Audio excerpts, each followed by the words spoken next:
Reconvene the public session. Thank you for your patience. At this time, we're going to have the city attorney give a report on closed session. Thank you, Madam Mayor. On the first three items, they were all real property negotiations. Negotiation authority was given to the city's negotiator. There was no reportable action. On the fourth item, which was the public employee performance evaluation, there was no reportable action. On the conference with labor negotiator, authority to negotiate was given, but no reportable action. On the last matter, the existing litigation, council voted 5-0 to give settlement authority to the city attorney. All right, thank you very much. So at this time, we're going to have the Pledge of Allegiance with Mayor Pro Tem Bash, and then I'll go ahead and do the invocation.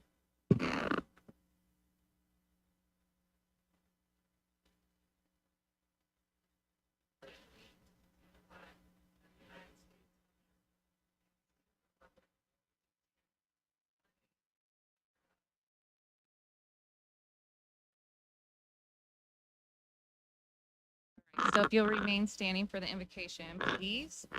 And Pastor Fred is not here, so hopefully he is okay. If you'll just join me in a word of prayer, please. Dear Lord, we come to you this evening, thankful for our freedom and that we can gather here this evening to do the work of the city. We pray that you would allow us to have wisdom, Lord, and we thank you for all the hard work that the staff does to keep this city running the way that it does. And we are thankful for our residents that are here to participate and be active within their city government. We so appreciate it. And we just pray that you would be with us through this meeting for wise decisions and kindness and caring, and always remembering that residents are first. In Jesus' name we pray. Amen.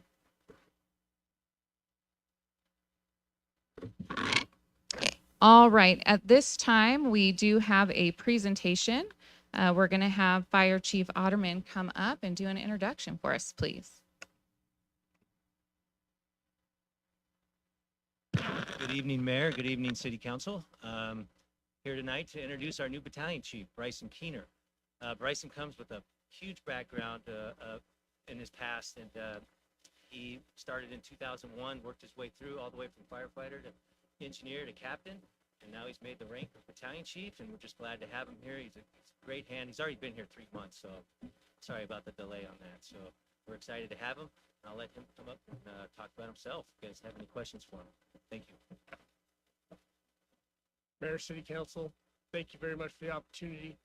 Really, really excited about this. It's been a long time coming. You don't know how much time you actually spend at this job till you're actually doing it, or you have to be reminded by your wife. It's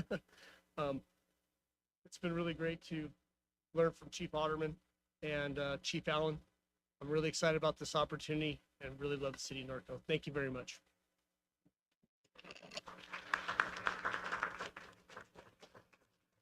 All right, thank you very much, and welcome to Norco.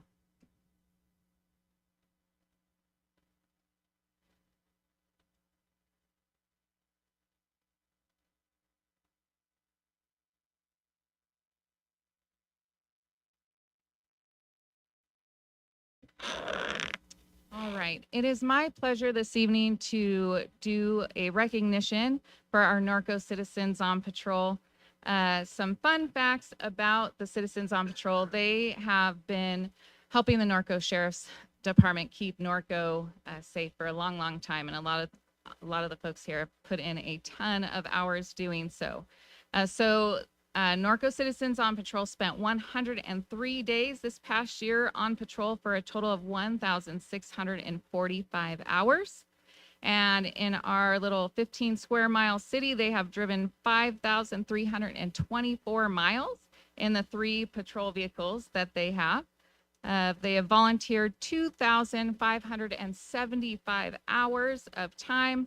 I'm sure you have seen them out with the sheriff when they need to do traffic control for accidents. They also help with the DUI checkpoints that take place in town. And then they do a lot of community outreach events as well. I'm pretty sure you don't go to a Norco event and don't see them there helping or with a booth. They have also attended CPR training and received 2-year CPR and first aid certification. So this evening, we want to make sure and recognize them for their time and efforts on behalf of all of us in Norco and the work that they do. So we're going to have each of them come up, and Dana is going to help me give you certificates. And then when we're all done, we're going to take a big group photo, and council will stand behind you guys.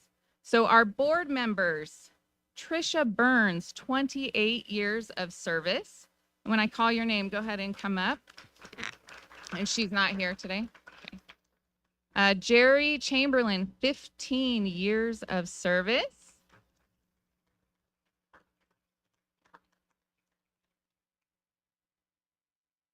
Deborah Garner, 19 years of service.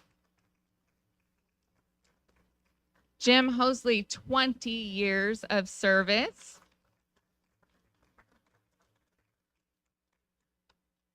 Hey, Jim. Craig Powers, 7 years of service. And these are your Norco Citizens on Patrol board members. So members, we have Thomas Kerrigan, 10 years of service. Oh, we have a new member, Sandy Dykier, 3 months of service. You're the rookie in the group, huh? Thank you for volunteering. Veronica Hubbard, 7 years of service. Al Wan, 13 years of service. Deborah Martinez, 16 years of service. Ray Reyes, 15 years of service. Judy Russell, 10 years of service. Cynthia Vasquez joined in October of 22, so coming up on that first year anniversary pretty soon. James Wheeler, 14 years of service, and Deborah Worley, 28 years of service.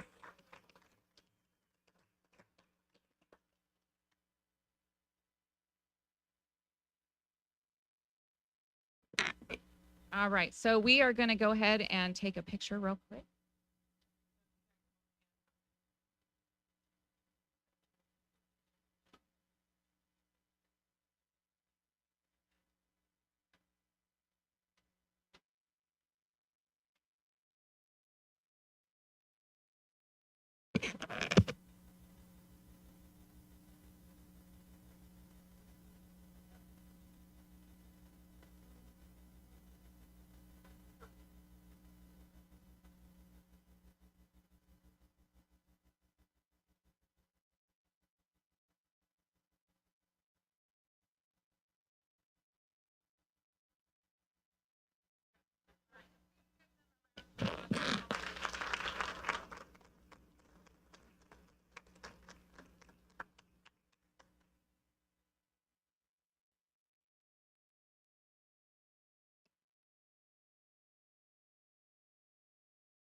So if we collectively put them together, it's over 110 years of service in that group. So it's super, super amazing.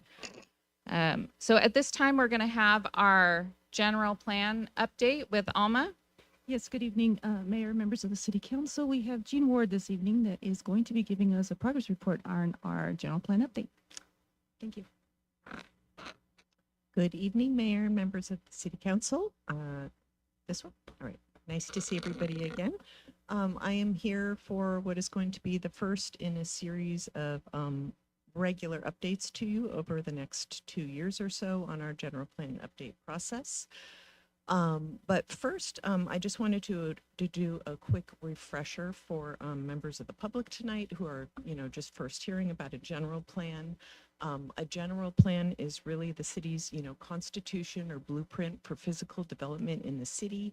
Most other states refer to general plans as comprehensive plans, and they're really just that, the overarching framework of goals, policies, and implementation strategies for the city over the next 20 to 25 years. So it's an important plan for the city. It's not a development project, it's a plan. And the general plan update presents an opportunity for the city and the community to really get ahead of developers and projects coming into the city and articulate desired outcomes for physical development in the city instead of simply, reacting to the next big project that comes before you. And this process offers the opportunity for you in the community to envision Norco's future and really be proactive and explicit in creating policy direction for the city. So just a quick update on what a general plan is.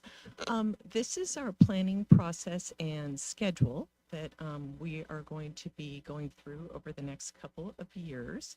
And I'm going to walk you through this in some of the slides coming up. And the last time I was here before you in early June, we were approving the contract for the consultant team who will be preparing our general plan update, and that is led by Sergeant Town Planning, and they have put together a multidisciplinary team that will be working on this. And since that time in June, we have really hit the ground running. We are here in what we're calling the discovery phase. And this is really a time for the consultant team to get to know Norco. So we've been collecting documents, reviewing existing conditions. We had a really wonderful citywide tour given to us by city staff. They're starting baseline analyses, and then most importantly, we hit the ground running right away, based mostly on the input we heard from you at our June meeting, because of all the important and big city events you have going in the fall. So we really started with our community engagement, and we've developed a project website. We've launched an online survey. We've attended several pop-up events. We've prepared informational handouts. An ad for our upcoming presence at the Norco Fair, and we are starting to work with our city staff team to develop a stakeholder and focus group list that includes nonprofits, community organizations, key stakeholders in the community that we're going to be having meetings with over the next couple of months. So these are the pop-up events that our team has already been out to. We go out with some city staff and some members of our consultant team. We've been at the July 4th picnic in the park, the day of the Cowboy Rodeo, the concert in the park. It was the last night of the concert series. National Night Out, and we're going to be there on Sunday, September 3rd at the Norco Fair. We have a booth, and really we're just talking to residents who approach us at the booth about what do you envision for Norco in the future? What do you love about the community? Is there anything you desire that you'd like to see changed? What would you like to see addressed in this general plan update? We explain the process and we explain how they can stay involved. It's super informal at this point. This is really just a listening phase for the consultant team to get to know the residents, put the word out that we're doing this update, and start to listen. So as you can see there, we started gathering, we have people writing on little sticky tabs. We're collecting all that information.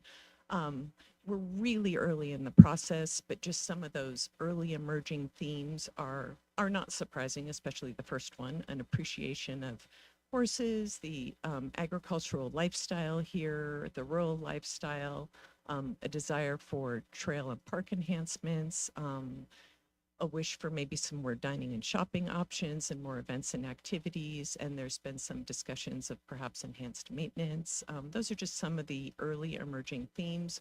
Of course, when we're at the end of our discovery phase, we'll come back to you with a comprehensive report of all the engagement through this sort of summer engagement phase. But just wanted to share with you, what those events look like and what we're doing out there. I also mentioned we did launch an online visioning survey on July 4th, and it will be open till September 15th. Our fabulous communications manager is helping us promote that and getting the word out there. And we tell people about it at our pop-up events. We've had nearly 100 respondents to date. What's really nice about the survey so far is it's really kind of spanned all ages and geographies. So I think we're capturing a diverse segment of the community, and we will of course continue to promote that. And some of the early themes we're seeing in that kind of mirror what we're hearing that people are writing on little sticky notes at our pop-ups. So that's out there. Our near-term future engagement, kind of from August to November, we are going to be meeting with all of the commissions in August and September. We are really, like I said, we're working closely with our city staff team on who appropriate stakeholders, focus group, nonprofits are to have kind of one-on-one and focus group meetings over the next couple months. We'll be at the Norco Fair, the State of the City. And then while we don't have a date yet, we are looking to early November where we're going to have just a purely general plan focused community-wide event. It'll be open house style, maybe over 3 hours where people can come, and our entire consultant team will be there to represent kind of every element and discipline of the general plan so that we can really start getting kind of topical input and topical discussions from residents of Norco.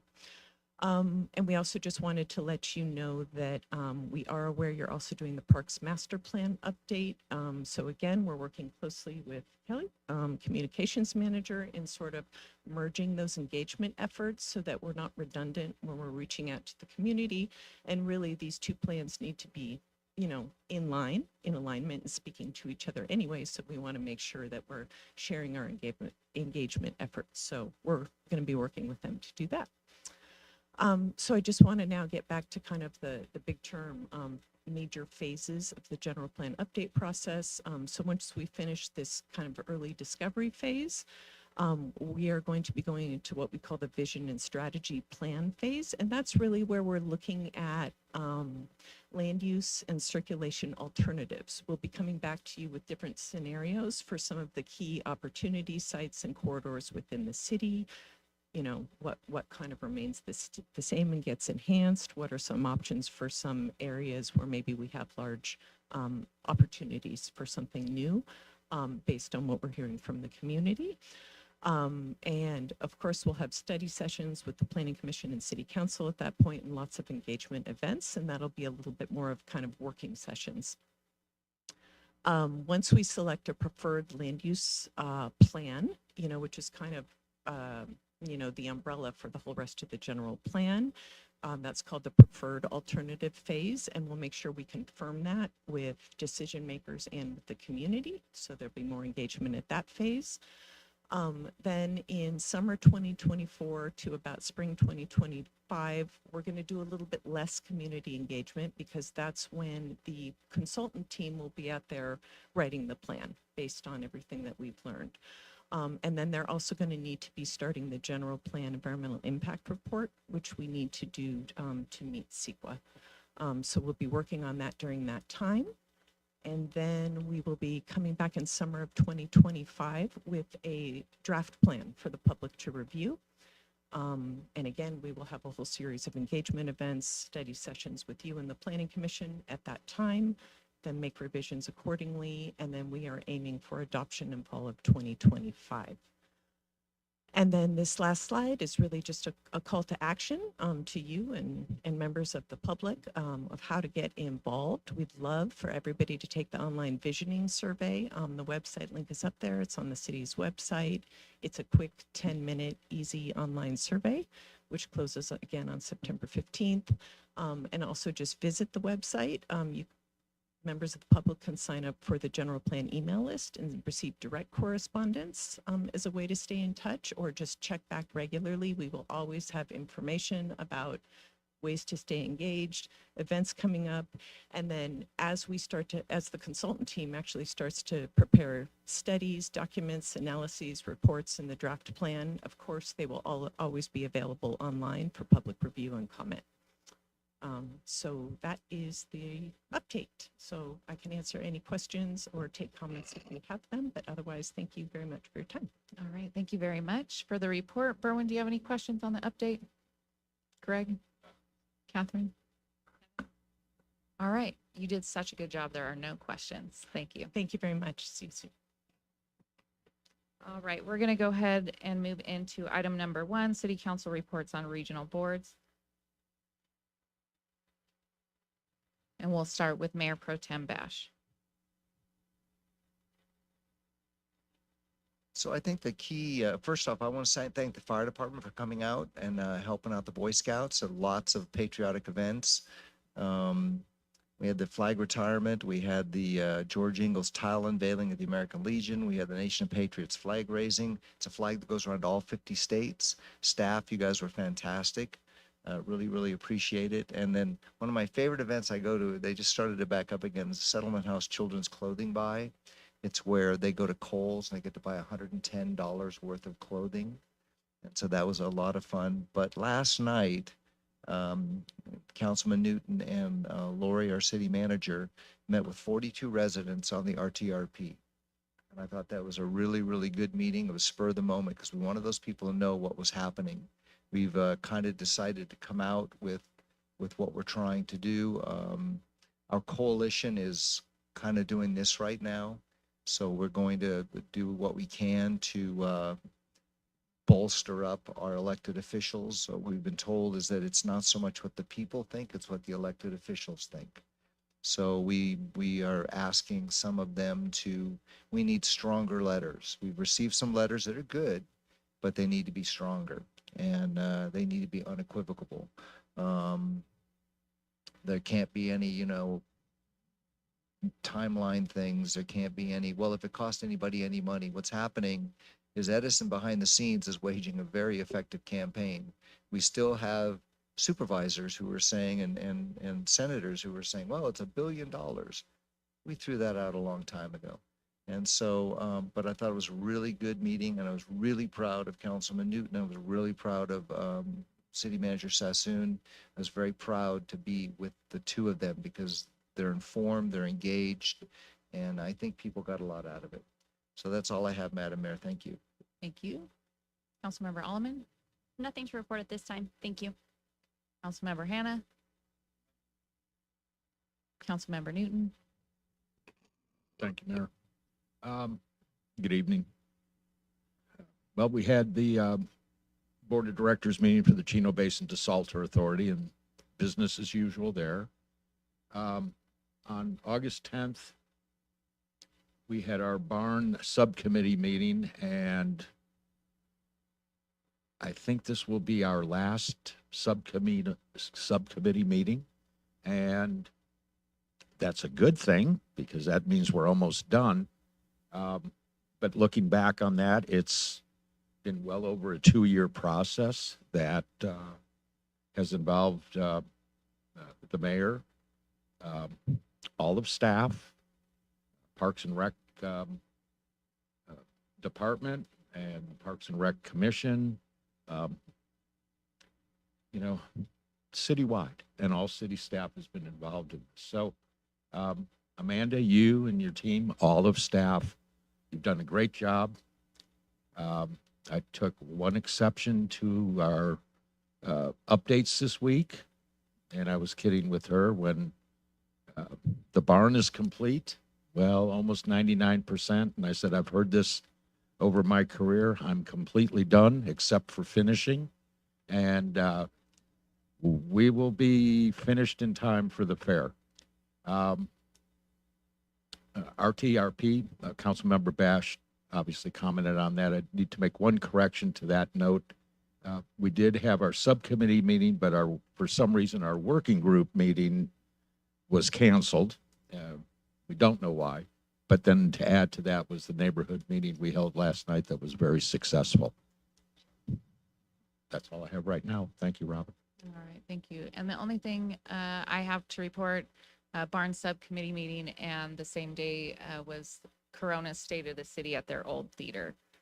So with that, we will move on to item number 2, our consent calendar. Does council have anything they would like to pull?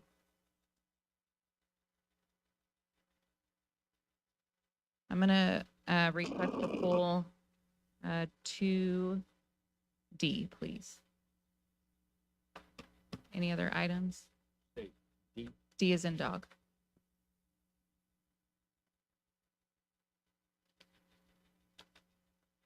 All right, are there any cards from the public? All Move right, to approve the reminder. thank you. Go ahead and have our vote.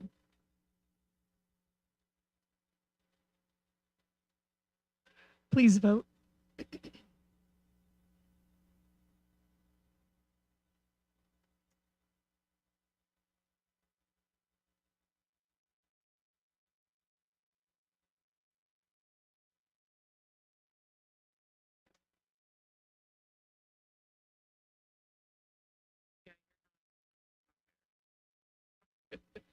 I'll come and look at yours. No. Councilmember Hannah, No, I'm a yes. and the motion carries. All right, thank you. We will move on to item number 3, which is 2D, which is our water rate, proposed water rate study. So, Chad, I'm going to go ahead and ask you a couple questions if that's all right. And I think most of it's just going to be repeat of our conversation the other day, but I do want the public to hear some of it. And then I want to just provide a few clarifying things as well. So, you know, at the last meeting, I voiced my concern that this was the very next thing that was going to be on our plate, and it is here. And so I have a couple of questions for you. The first one is, we don't have a price for recycled water. We know that. Can a study be done exclusively for recycled water would be my first question. The second question would be, when do you foresee recycled water being viable and coming online for the city? And then the third question would be, from your professional point of view, what is the benefit or need for completing a study of the entire system, meaning water rates, sewer rates, and the recycled rates? Thank you, Madam Mayor. So regarding your first question, is could a study be done on recycled water alone? Yes, absolutely. We could do a study on just that element if that was the council's desire. In regards to when recycled water is anticipated to be viable for the city, the current plan and expectation from our partners at RCRA developing booster station to provide recycled water would be towards the end of 2025. As far as the benefits of, or the need to look at the entire system, in my experience in practice, multiple agencies doing this same similar work, it's always fiscally prudent to look at your current stance as far as or standing in relation to your overall revenues and expenses, how you're doing. Sometimes you're exceeding what you expect. Sometimes you're not making what you thought you would, because as everyone knows, things change, prices change, costs change, changes, we get increases in our costs for various water supplies. So it's always a good practice to look, at least get the data to kind of see where you stand. And ultimately, it's something that the council can decide if they want to actually take any action on what might be recommended. But I think at least gives us a picture of where we stand now compared to where we were 6 years ago, 7 years ago now, when we did the last study itself. And the last increase was done a couple years ago. So I think it's always good fiscally prudent to at least get the data, look at it, analyze it, and ultimately the council would be the ones making the decision if we did anything with that data. Okay, does anybody else have any questions? Well, some questions and some comments. Is that all right? Yes, and I'll do my comments after. Okay. So to me, I understand that, the importance on the reclaimed water. But my concern is that at best with RCRA, that it's going to come up, like you said, in 2025. moving forward with this study, can I make the assumption that it'll be the rates today that are in this study?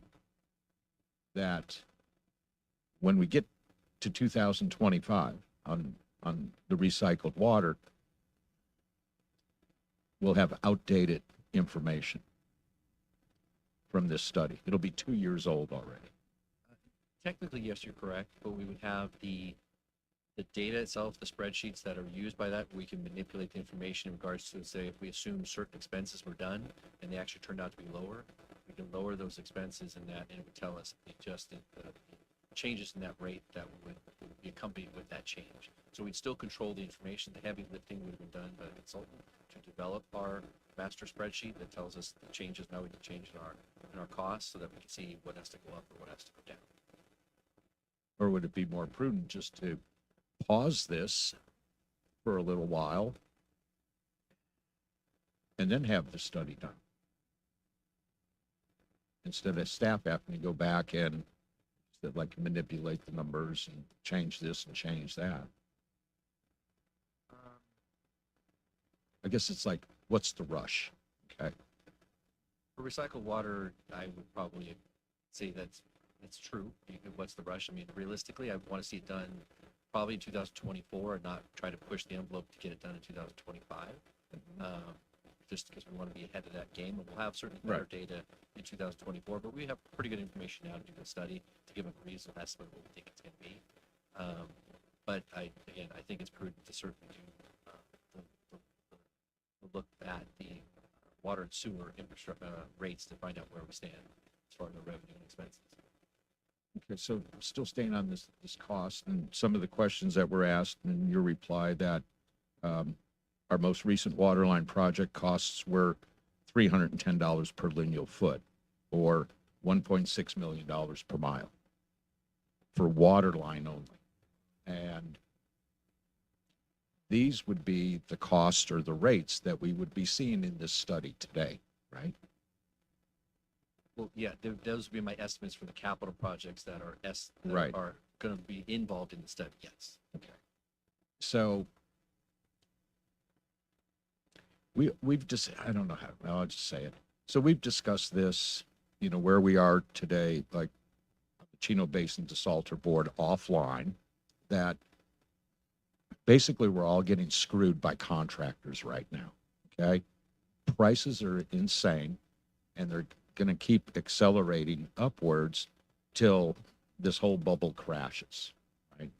And I'm becoming more of we need to pause things and let it settle down. Okay. And it just, I was thinking tonight, right before Terry passed away, okay, that him and I, we talked about, the costs we were looking at for road work, sewer work, and things like that. So 3 years ago, we were paying $183 a lineal foot on road construction and water line construction. Curb, gutter, paving, water line, 1 lineal foot, and we were running $1 million a mile. Okay. So in that short time, this just keeps going up and up and up. We're eventually going to run out of money if we keep our, foot to the pedal on that. And I think I'm just not ready to move forward this and spend another $85,000 on a study that I don't think is going to be that helpful today, where it might behoove us to look at it next year. Okay. And then my other concern with that, and it's, for staff right now, all the staff is working on the general plan presentation that we heard. Okay.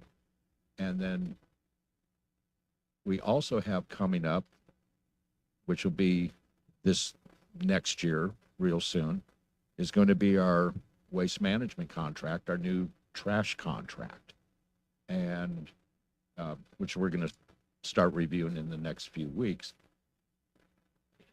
We all run the risk now of who knows where those numbers are going to come in now that we're going to get bids on our trash hauling, and if those numbers go up, and there's just, I'm afraid we're going to see that. So we're seeing all these costs, and I'm just going to go, I'm not going to support any rate increase for water and sewer right now. And I don't think the study is going to tell me what.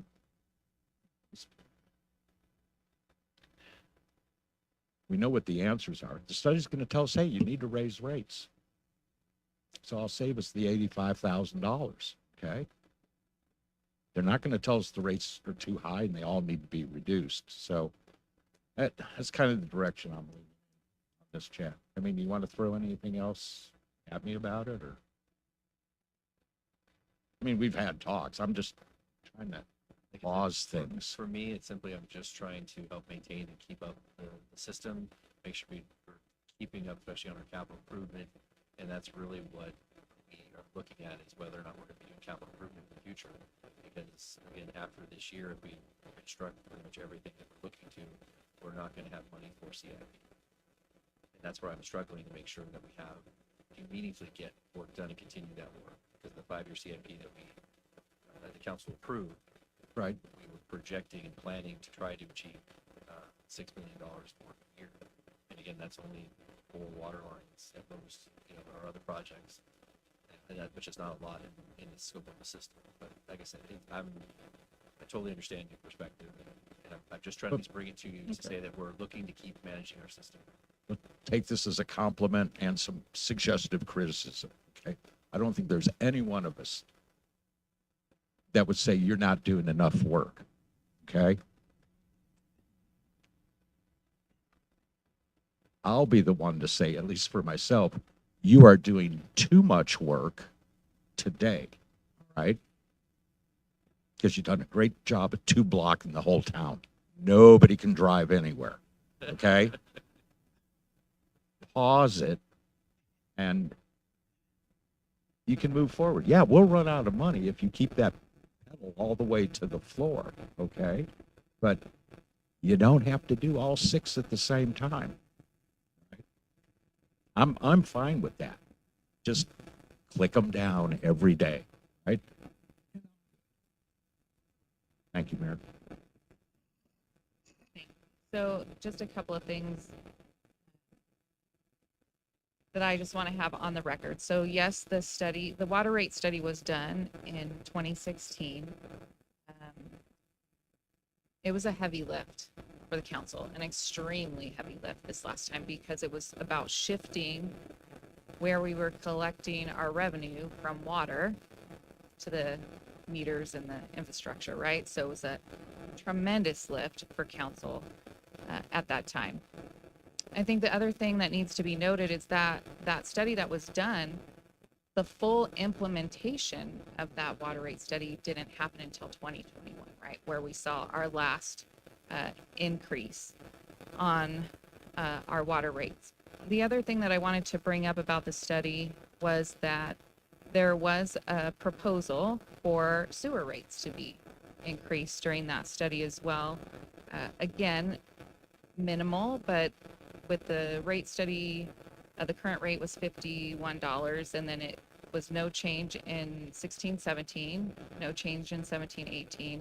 There was a proposed change in 18-19, another increase in 19-20, and then another proposed rate in 2021, none of which the council took up, right? We voted to not have those increases because that particular fund was doing okay. So that takes me to some of our discussion that we had the other night as well. I don't always have the greatest amount of confidence in some of this, especially when we were told in the last study that we needed to have sewer increases. The council held off, and we've been finding we didn't need them. But I also, again, from our conversation the other night, understand that council has the discretion that if the study comes back, we can say, okay, we'll do it. No, we won't, or we'll pick this piece, but not this piece. And from your, and again, correct me if I'm wrong, but from your perspective, you want the numbers, you want the rates to be able to do future planning, correct? And projects. My goal is really just to be able to present you the story of what we're trying to accomplish, which includes the 5-year CIP and what the resulting increase to do that full 5%. And at that point, as a group, we may decide that's too much. That's the impact of any potential rate increase to do what you want to trying to achieve is just more of a heavy lift that we can't bear at this time, and then we need something to bear down. And we decided that similar we did in the last race that we had a larger lift that we wanted to do. We realized that would be way too much. Even though it was already heavy lift that we did, council reduced that, said, you know what, we need something that's much more palatable. And we already had we had a good story. $2 million in the hole and had to fix it. That very strong, very established, biggest that. Strong. So my goal is really just to bring in the data and ultimately allow you, empower you to make a decision what you think is best for you. Are there any other questions of staff? Comments, go ahead. Yeah, no, just a couple comments. Pausing a year, completely doable. I worry about kicking the can down the road too far, only because I wasn't on the council when the rates were raised. But as a resident, I felt that, right? We felt that those rates increased very rapidly, very quickly over a number of years. And my preference as a resident and a council member would not be to put anyone in a position where their bill would need to increase 200% because there weren't smaller incremental changes over time. I also know in digging into the issues, because our sewer rate has been so solvent, that there is a lot of potential to lower sewer rates to offset any water rate increase for however long, knowing that we can't transfer between those two funds. That was something that I asked about and was researched by lawyers. You know, can we combine sewer and water so that can kind of offset some of the infrastructure needs that we have for sewer? But they're two totally different enterprise funds. We cannot legally combine them, and we cannot legally take money from sewer to fund water improvements. However, the rates could be adjusted down if the study shows that, which I believe that it would, if there were any increases. So I just want to bring those points up. I hear my colleagues, and I understand, 100% their concerns, and I know we're all, trying to make the best decision for our residents and be fiscally prudent. So. Any other comments? Yeah, kind of to what Catherine says, though, and I've had this conversation with Chad, and I just don't buy it like we did in the past, was that, well,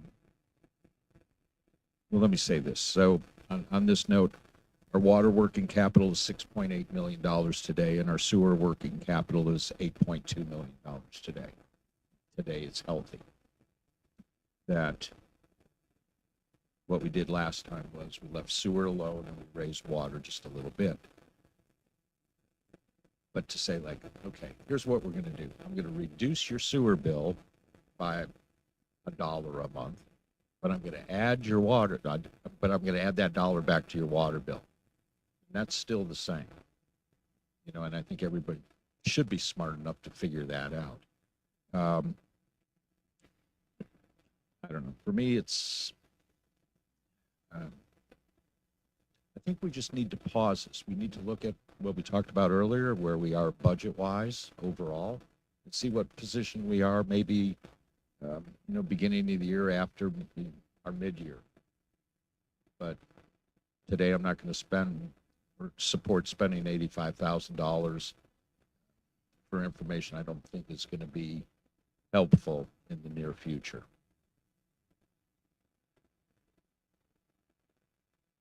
Any other comments or discussion? I'll entertain a motion.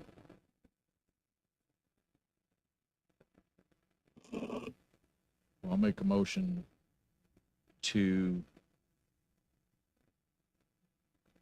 deny this item, proposal for rate study, professional consulting services at this time, and then let's have a discussion about it in around mid-year. But I guess as my motion right now will be to just deny item 2D. Second. Under discussion, when you say mid-year, we're in August, you mean mid-year of next year? Okay. Thank you.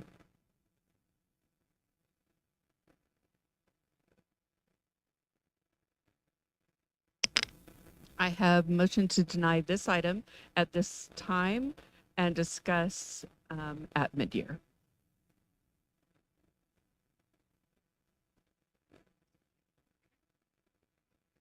I'm sorry, I didn't get the second. What's Berwin? Berwin. Got it. Please vote.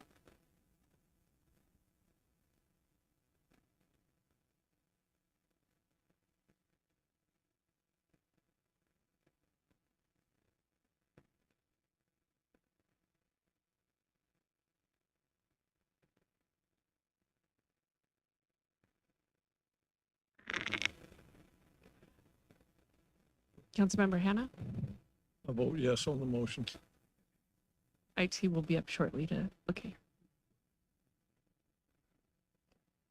And motion carries unanimous.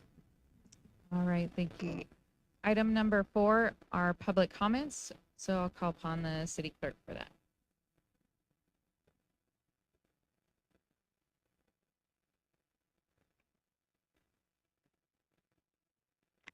This is a time when persons wishing to address the presiding governmental body regarding matters not on the agenda may be heard. Please limit comments to 3 minutes or less. The governmental body shall not discuss or act relative to any general public comment. For item 4, public comment, we have Bonnie Slager.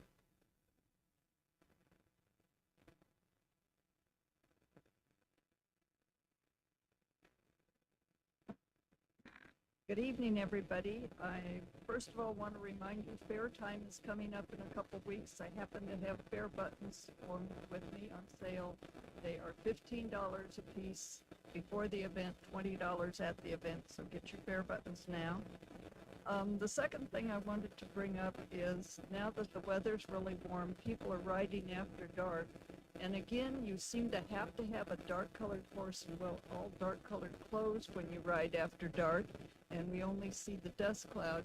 So that campaign that you folks were doing back in maybe May or something, that you might want to start that again to remind people that are riding after dark to wear lights. Maybe 2 or 3 of them will. And the third thing I wanted to bring up tonight is tomorrow night is our monthly Norco Horsemen's meeting, and we're having somebody from Vector Control speak since the mosquitoes in the West Nile is around. And I also said, let's talk about flies and fleas as well. The flies are atrocious, and the kitties and the doggies seem to all have fleas no matter what you do. So we do have a speaker from Vector Control tomorrow night, 7 o'clock at the American Legion. So I hope some of you join us. Thank you. Our next speaker, Norva Williams.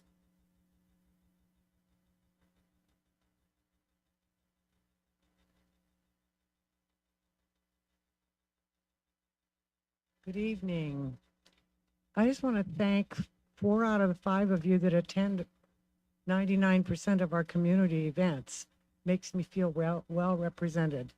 Knowing all of you have personal lives outside of council, you managed to make yourself very visible, and I certainly appreciate. We can plan on seeing at least 4 of you at senior breakfast, meetings for rural, NHA, and other volunteer community organizations like NHA's meeting tomorrow night. Events at Ingalls Park, the Veterans Memorial, and Pikes Peak Park are well attended. Again, my thanks.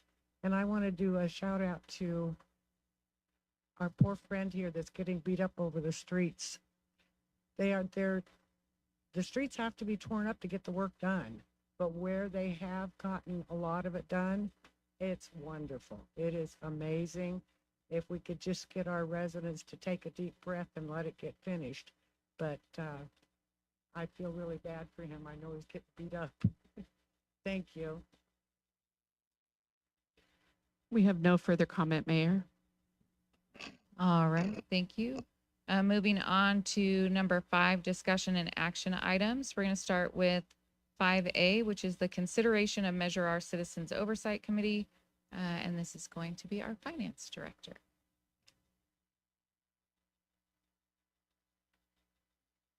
Good evening, Mayor, Council Member. I'm here to report on the consideration of Measure Our Citizens Oversight Committee additional budget appropriation process. Based on Council's direction, staff was requested to prepare options for Council regarding the procedures for when Measure R has budget appropriations to increase. Since the inception of Measure R, staff provided the committee list of proposed projects and programs that are funded by Measure R. And once they approve them, they review and approve them for City Council final approval. The general procedure has been when there is additional budget appropriations, we come to Council, and if Council approves, we notify the committee of Council's approval. Staff reviewed various options and proposed 3 options for Council consideration. The first option is to keep the existing procedures in which City Council approves additional appropriations and we follow up with our Measure R committee. The second option is that we would submit all additional budget appropriations and take them to Measure R committee for review and recommendation for Council approval. And the third option would be that only projects that exceed the original budget of $250,000 be taken back to Measure R committee for approval and prior to coming to City Council for approval.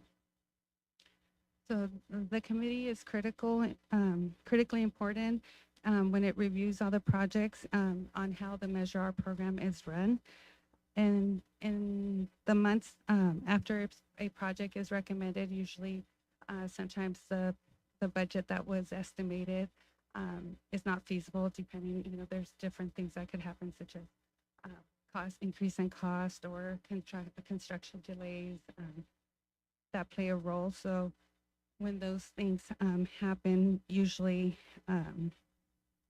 it prolongs the projects that are being worked on. So what has happened is we just come to Council for approval and just notify the committee. However, if that option to continue to do that, the Council wishes to change, it's recommended that the third option be adopted, which would require that we go back to the committee for any projects that exceed the original budget over $250,000. And with that, if options 2 or 3 are approved instead of what we currently have in place, we would be implementing at the September 2023 meeting. All right, thank you for your report. Kevin, do you have any questions of staff? Catherine? Greg, any questions of staff? Just a clarification. Always good to see you, Lisette. First option 1, is what you're referring to. The current procedure has been working well and has not raised any issues. Correct. The first time I raised an issue was with the pole barn increase. We came Okay. To Council and then we went back to Measure and there was a discussion with Measure R committee on why weren't they notified with that huge increase. So at that time we informed the committee that they had already approved the projects and that the appropriation really falls under the preview of City Council. Okay. Thank you. Berwin, do you have any questions? Okay. So then we're going to go ahead and go to public comment. Are there any cards, Dana? Yes, the first speaker is Jeff Cahan. Thank you, Lisette.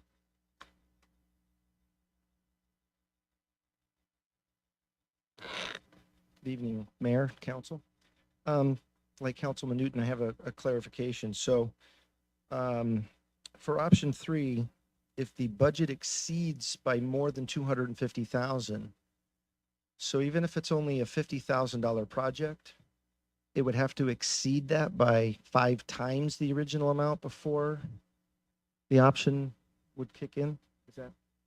Okay, so, and it sounds like option 2 says if it's $1 or higher, it has to go back. Is that? Okay, so that seems kind of a gap between either $1 over or you'd allow all the way up to 250,000. That seems like kind of a big gap. Real quickly, if you refer back to consent calendar 2E, not that you really have to, but it's one of your standard contracts. It's the same verbiage that I see for years and years and years when you do a contract. Here's an explicit amount of money, and we authorize the city manager to go 10% above. So what happens if that particular project, whatever it is, goes above 10%? Then it has to come back and be approved, but you're given a 10% leeway. Is that basically the gist of no? Okay, so I guess what I'm proposing is, why wouldn't that standard 10% apply to a project that Measure R's gone over? I would presume that when they look at a project, they do take cost into account. So just because they've already approved it, if the expenditures really balloon up, to say, well, and I understand expenditures are ultimately your responsibility, but the way Measure R was created, worded, and supported by the taxpayers, we're giving them the responsibility to review the project from the beginning. So just because they approve a project, what they thought was at a certain amount of money, we understand prices go up. So I'm just looking at, do we go back to them for $1 or do we wait till 250? That seems like quite a gap. I'm suggesting maybe you come up with an alternative and go with a 10%, which is what you do on normal standard contracts. And then that way, if it's a $100,000 project versus a $5 million project, you've got that 10% that's proportionate to the project rather than a flat dollar amount. That's all I have. Thank you very much for listening to my suggestion. Next speaker, Sigrid Williams.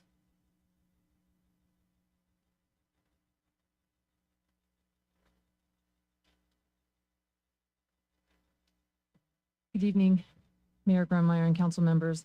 I feel like I'm up here every few months protecting the sanctity of our Measure R committee. You already know the Measure R committee was created to ensure that the 1 cent sales tax goes towards its intended purpose to invest in infrastructure and vital services. With oversight being the overarching theme, money requested from Measure R funds are required to come before the committee, who either accepts or denies the staff's recommendations before it goes to council. Now we have yet again another agenda item that is looking to take some of that oversight away when projects that are approved for funding exceed the approved amount. The first option that is currently in practice allows council to approve additional funding and merely communicating that additional funding to the Measure R committee. Thank you, staff, for opening Pandora's box and sharing with the residents of this town tonight that we do not have full oversight of Measure R funds.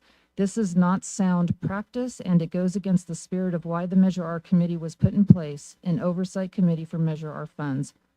The third option, I'm going to skip option 2 for a second. The third option, stating anything less than $250,000 over the original approval, does not need Measure R review, and recommendations is plain absurd and offensive. Now to the second option, requiring additional appropriations to be reviewed and recommended by the Measure R committee is more reasonable than two added caveats. Good minds think alike. If the additional costs exceed 10% of the original amount, it must go before the Measure R committee. The 10% clause exists in most of the city's contracts. This leaves some forward movement for the city without having to return to the Measure R committee to ask for additional funding if it is under the 10% threshold, but limits the city if it exceeds that 10%. The second caveat I suggest is, since every city contract I have seen has that additional clause, you should also include that if the project requires additional funding in excess of $250,000, it automatically goes before the Measure R committee if it doesn't meet that 10% threshold. The Measure R committee should not merely be kept in the loop. I strongly suggest that you consider option 2, adding the 2 caveats. Going back when this tax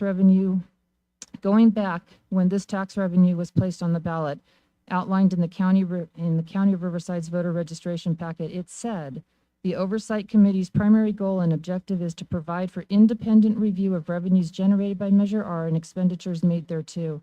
Other goals and objectives include ensuring that additional tax revenues earned through Measure R and placed in the general fund are used appropriately for public safety, trails, streets, parks, and facilities as promoted and endorsed by the current city council. The Measure R committee was put in place to ensure full transparency of the tax revenues earned through the tax increase and the expenditures of those funds. 4 of you sitting up there were on council and not only pledged your support, you promised to support an oversight committee when you rallied for the tax increase. Be honorable and stand by what you promised to the residents of the city. Do not allow Measure R funds to be spent without the oversight and recommendations of the Measure R committee. Thank you. Our next speaker, Bill Naylor.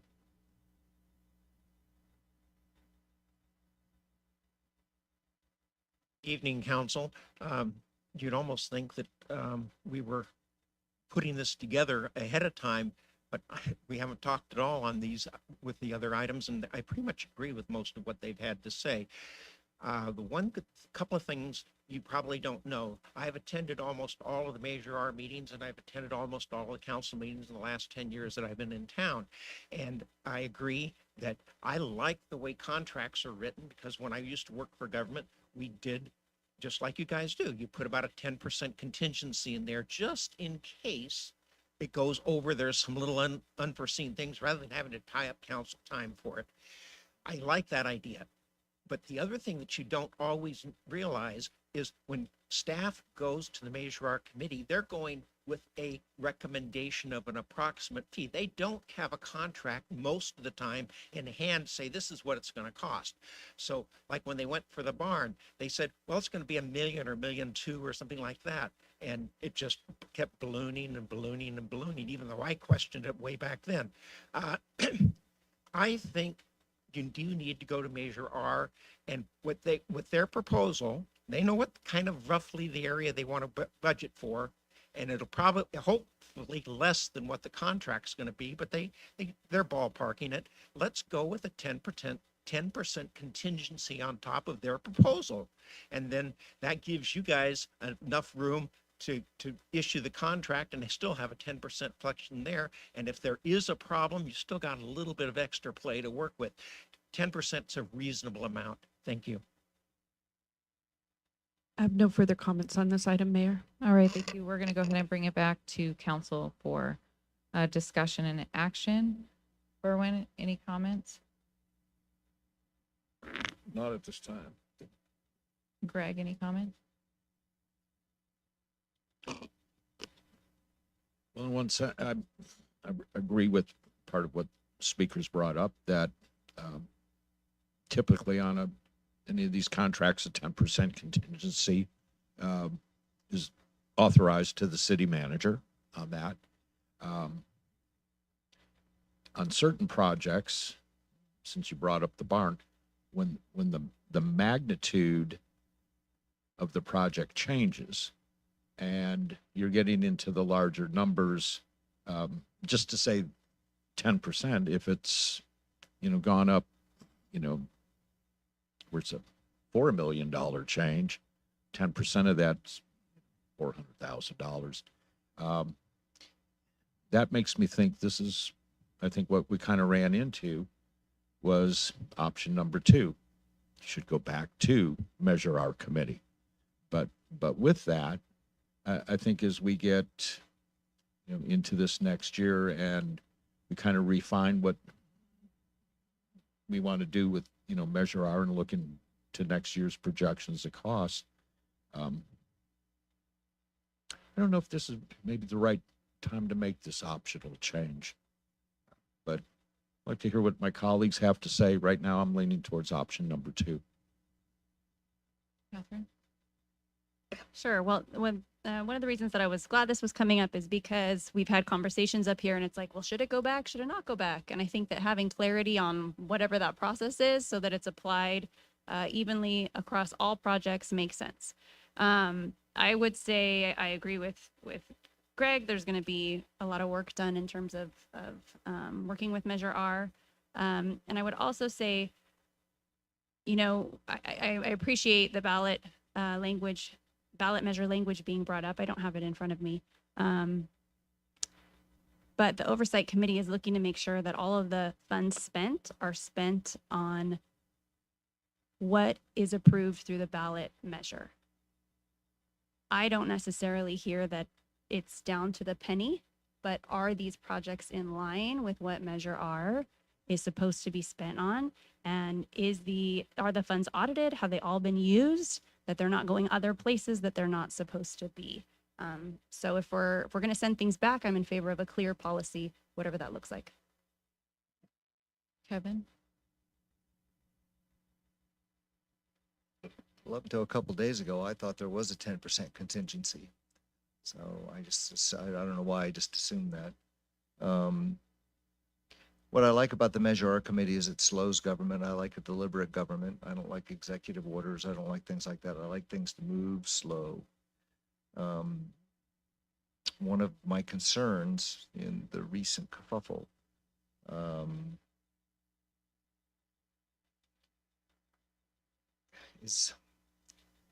is all of a sudden we were in an argument about whether or not we had so much money in the general fund, we should withhold the money into the Measure R fund.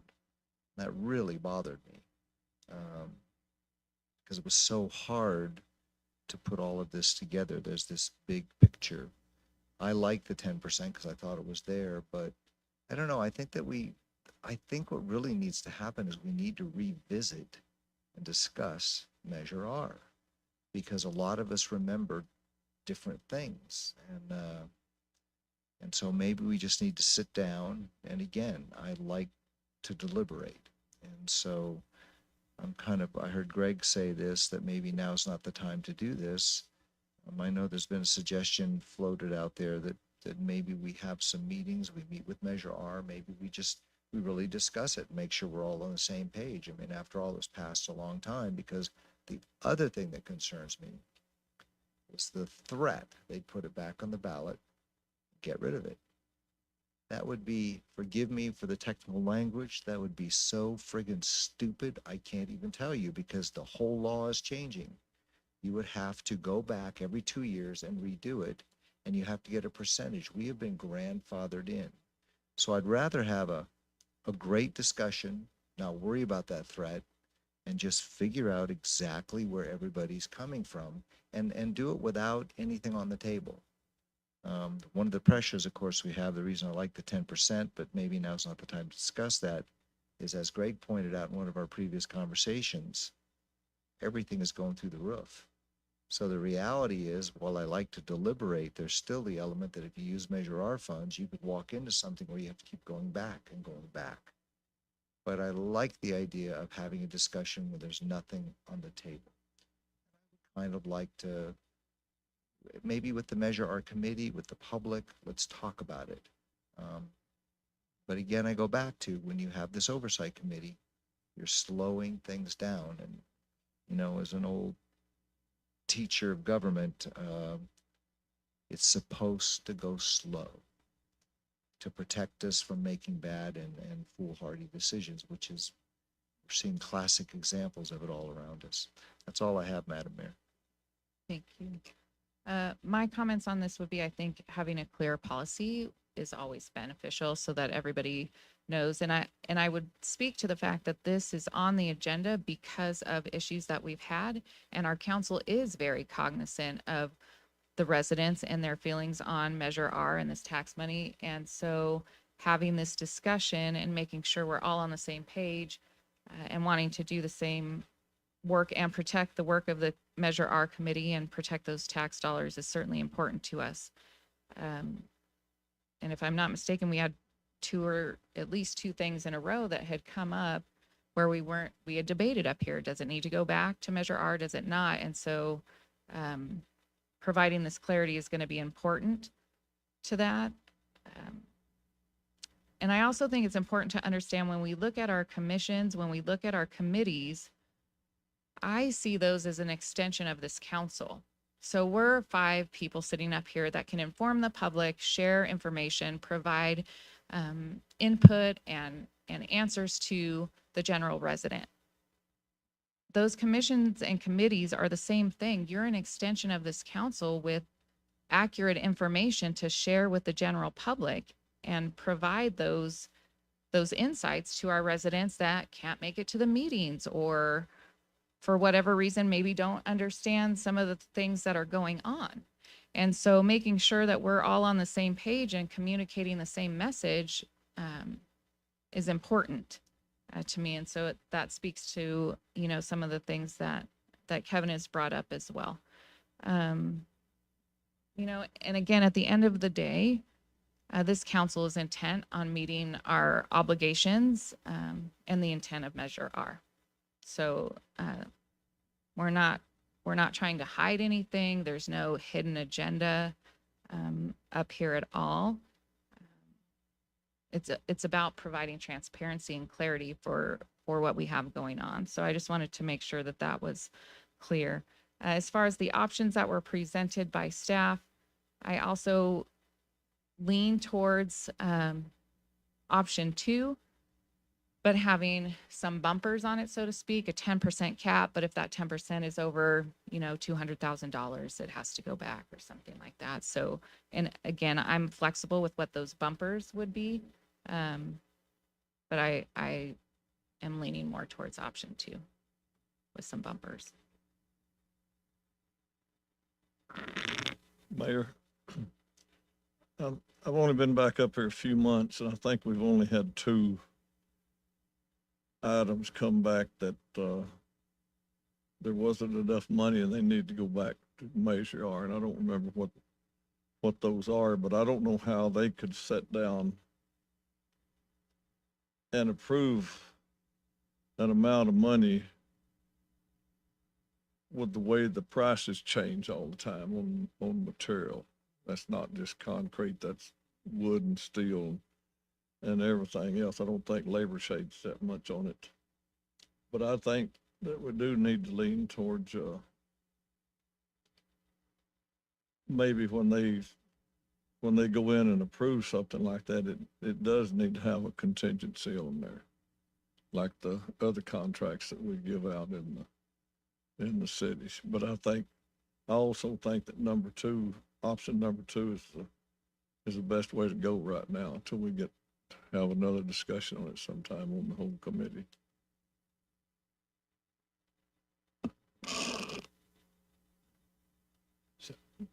Just part of clarification on that.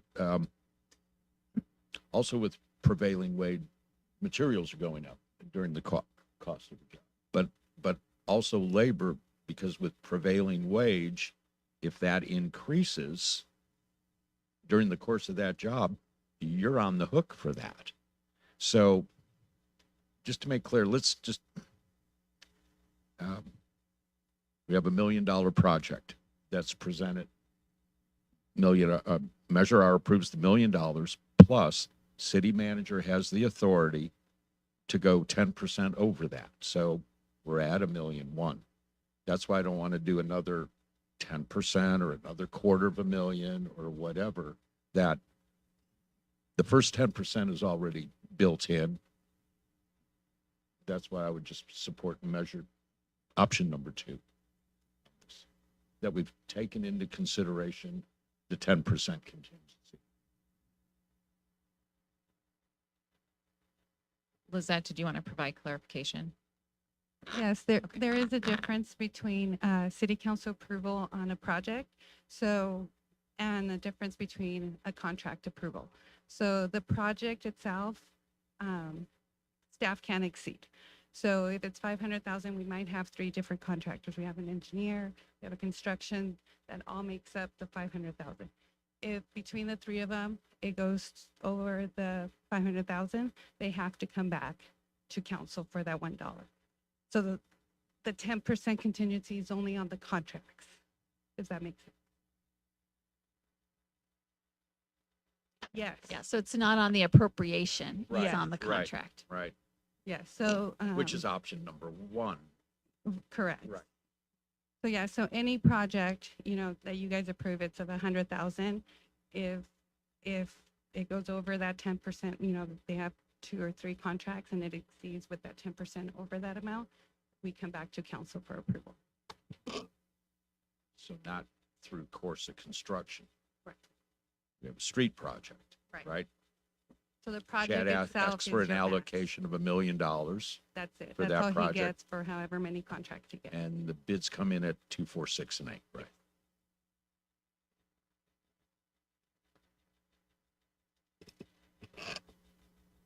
Any other I guess I'm going discussion. back to option number one.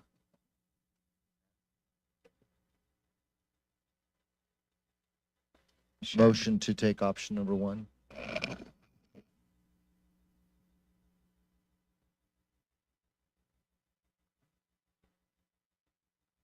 Is there a second? Second.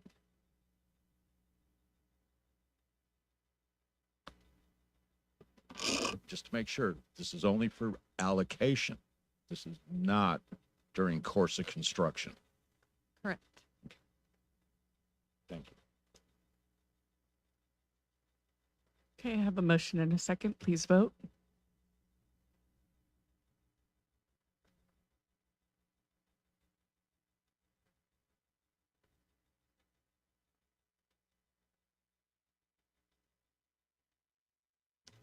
Motion passes with Mayor Grummeyer voting no. All right, thank you. We're going to move on to item 5B, which is consider and adopt an amended city council procedures resolution. So that will be our city attorney. Thank you, Madam Mayor. Proposed for council consideration is an amendment to the council procedures resolution to provide a procedure to select the mayor and the mayor pro tem. The proposed amendments provide first for a one-year term for mayor and mayor pro tem. That's how the council already operates. It would just be a declaratory of what the council is already doing. It provides that both positions serve at the pleasure of council, which means that one or both of the positions can be removed at any time by council with at least 4 members present. We suggested having at least 4 members present to make sure it required at least 3 affirmative votes to remove a mayor or a mayor pro tem. And the policy also sets out 4 different options going from the most discretion to the least for council consideration. The first option has no suggested rotation. It just says that there's unlimited council discretion with no guidelines. The second suggestion is a suggested rotation, but still keeps unlimited discretion. The suggested rotation follows a consecutive service model. The person with the longest consecutive service on council should be selected as mayor, the person with the second longest mayor pro tem. But ultimately, it's just suggestive and the discretion lies with council. The third suggestion is a presumptive rotation with council discretion to change for cause. It provides that a person with the longest consecutive service shall be selected as mayor and mayor pro tem, and a person can be skipped for cause. Cause is defined as the person is unfit or unable to fill the role at the discretion of the council members voting. The last option is an absolute rotation with no council discretion.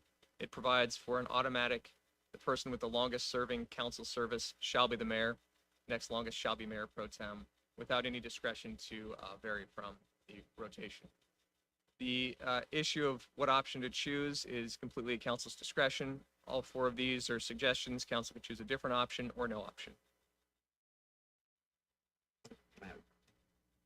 All right.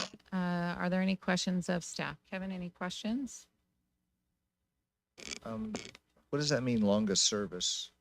Longest consecutive service since being the mayor. So you take a person who is just elected would have the shortest consecutive service without being mayor, because that person's only been on council for a day, besides the person who just finished serving as mayor. So after that, you take whoever it, normally it would be someone who has had 4 years service since being mayor. And the person with 3 years service would be the next. If you have a tie, it goes to whoever got the most votes at their most recent election. So previously what we've done is that it sort of fell to the highest vote getter. And then the next highest, and then the next highest. What kind of threw it wonky was we had a 5th year that we added. That kind of threw us off. And I don't see that option here. That's certainly an option that I Sort can of add. that traditional highest vote getter. Because you could leave somebody, I mean, what do you do with a person that's never been the mayor? That's kind of an issue. That's all I have, Madam Mayor. Thank you. Catherine, do you have any questions? Greg, do you have any questions? No? Okay. Then we're going to go ahead and go to public comment. Our first speaker is Norco Williams.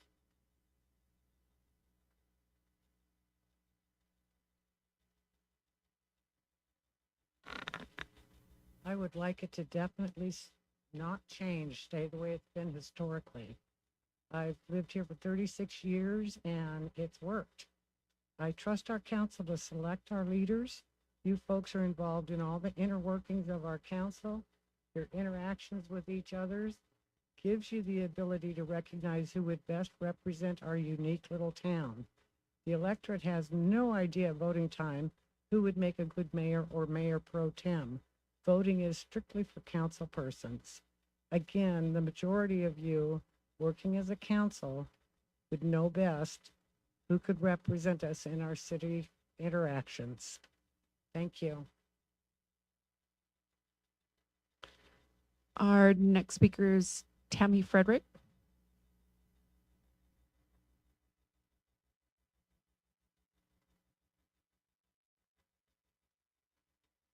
Good evening, Mayor and council members. I would like to express my thoughts and recommendations on the mayor rotation. I attended the April 5th meeting and left feeling very sad.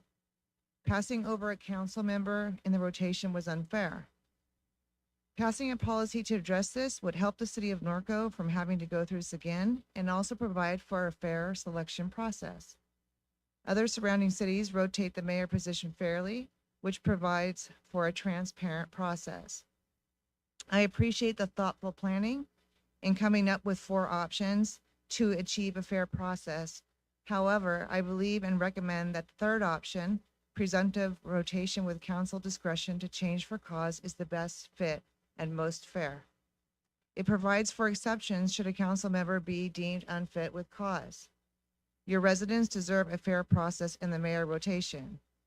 All of you were elected by the residents of Norco. It is only fitting that you all are included in the mayor rotation. Thank you. Our next speaker is Wendy Rodriguez.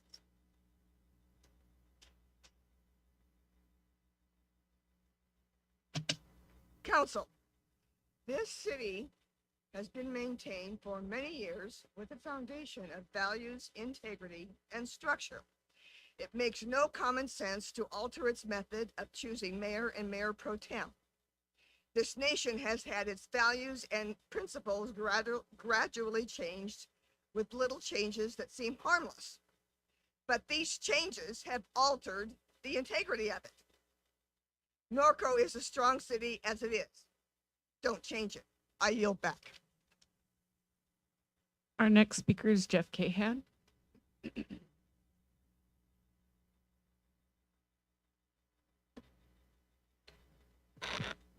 Good evening, Mayor, Council. Quick little story. 2016, we had a presidential election. All of the presidential candidates knew the rules. They campaigned knowing which states to go to in which order because the Electoral College has a certain math to it, and they campaigned. And after the outcome of 2016, the people that didn't win wanted to change the rules. They wanted to abolish the Electoral College because they didn't get their way. That same Electoral College seemed to work okay in 2008, worked okay in 2012, but all of a sudden in 2016, they had to abolish the rules. Recently, we've had some Supreme Court decisions that weren't accepted by a certain side, so they immediately said, let's add 12 more justices and change the court so that we can get what we want. If you see the pattern, when people don't get what they want, they simply want to change the rules. Norco's been an incorporated city for 59 years. We've had multiple occasions in our history where the council has determined at a specific time for very specific reasons that very specific persons were not up to the task that particular year for very specific reasons. I was here, what was it, about 10 years ago, we had a situation where someone was passed over for very good reason. And I leave it up to the council to have the discretion to know when and where and who and what are the right times for certain people to represent the city. So I certainly do not recommend 4. If we're going to do that, we may as well just have the mayor become an elected position. 2 and 3 are basically the same. So I'm just saying those aren't even worth considering. I would suggest we stick with option number 1, which has been working for us just fine. And there's no point in changing the rules. Thank you. Our next speaker is Mike Thompson. Good evening, council. Good evening, council. I'm almost living here 40 years. The decisions that have been done in this matter by council and past councils, in my opinion, has worked just fine. I'm not going to belabor the issue anymore. I say leave it alone and keep doing what you've been doing. Thank you. Our next speaker is Sigrid Williams.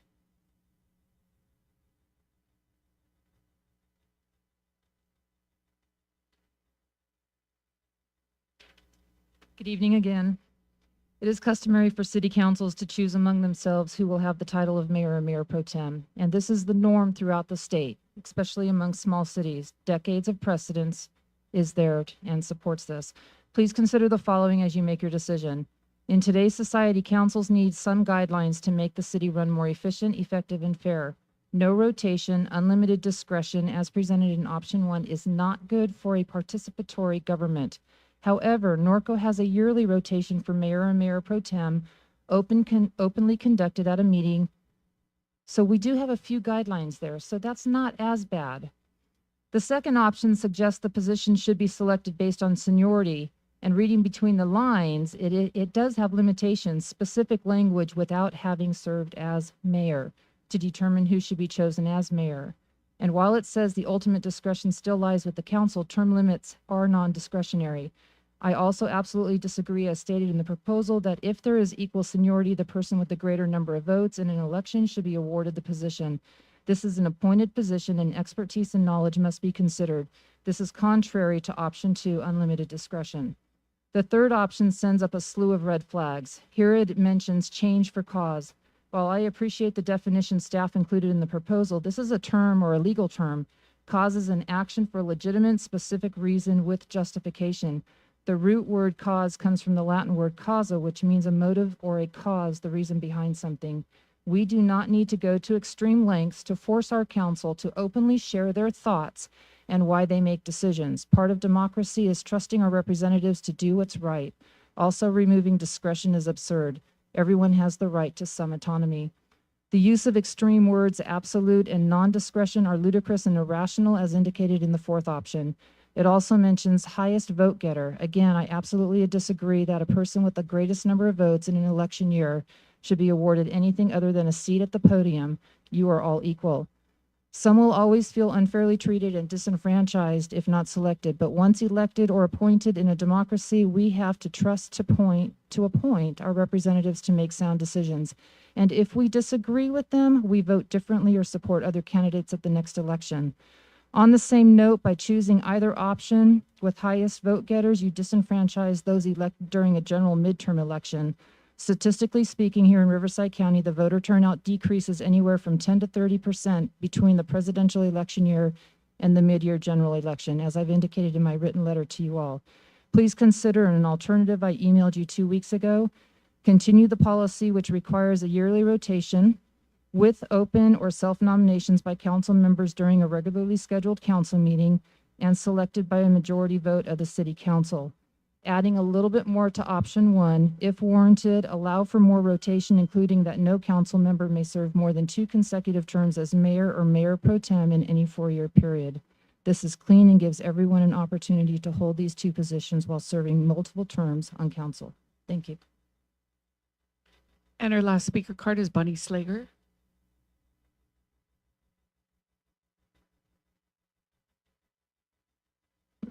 Good evening again. Yes, I feel that the council needs total discretion on choosing mayor and mayor pro tem. That you folks know more than we do on the outside exactly how everything is working, and it's up to you to choose the person that you feel represents the 5 of you the best. So please use your own discretion on choosing. Don't do a rotation. Thank you. If no further public comment, Mayor. All right, thank you very much. So we'll come back for council discussion and action. So we'll go ahead and start with discussion. Kevin? Nothing at the moment. Okay. Catherine? Sure. I have a lot I could say, but I'm really interested to hear what my colleagues have to say. And I appreciate everyone who showed up and wrote in about this item. You know, there's a quote that democracy is a full contact sport, right? And politics is not for the weak of heart. The cowboy code gets quoted quite a bit in our town, and one of the tenets in it is to be tough but fair. So I asked for this rotation policy because I see it as a best practice in other cities around us. It's a policy that treats everyone equally and fairly. It's not subject to political bias or favoritism, and it's dependable. It's predictable. All Norconians get to see who they elected in the leadership roles, and it's done in a predictable way. They know what the rotation would be, and they could see who will move in and out of those spots with predictability. And I understand that, you know, the candidates that get elected are not always our first choice of candidates, but that's the way that a democracy works, and that's the way that the vote works. And putting a policy in place that respects people's votes, even if we may disagree with them, to me is the right thing to do. So I'll just add another couple comments, and then I'm eager to hear my colleagues speak. I hear I heard from a number of people tonight, we heard we don't want change. We like it the way it is. That we up here know better than residents. We serve residents. And I ran for office. One of the reasons that I ran for office is because I wanted to see transparency. And people elected me. And I'm here to represent them. And it's okay if we don't agree. We can respectfully disagree. But I represent your neighbors. And they wanted, you know, my voice to be heard so much that they elected it. They put me up here. And their voices deserve to be heard too. So there are a number of residents that wrote in. We also received 9 public comments. And 2 of them wanted to keep it the same way.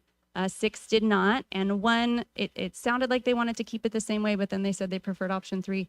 I think there might have been some confusion there. So I'm eager to have this discussion and hear what my colleagues have to say. Greg, any comments?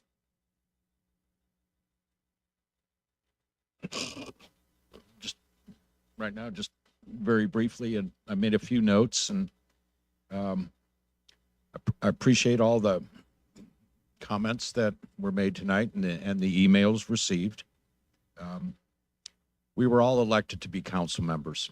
We didn't run to be mayor or mayor pro tem.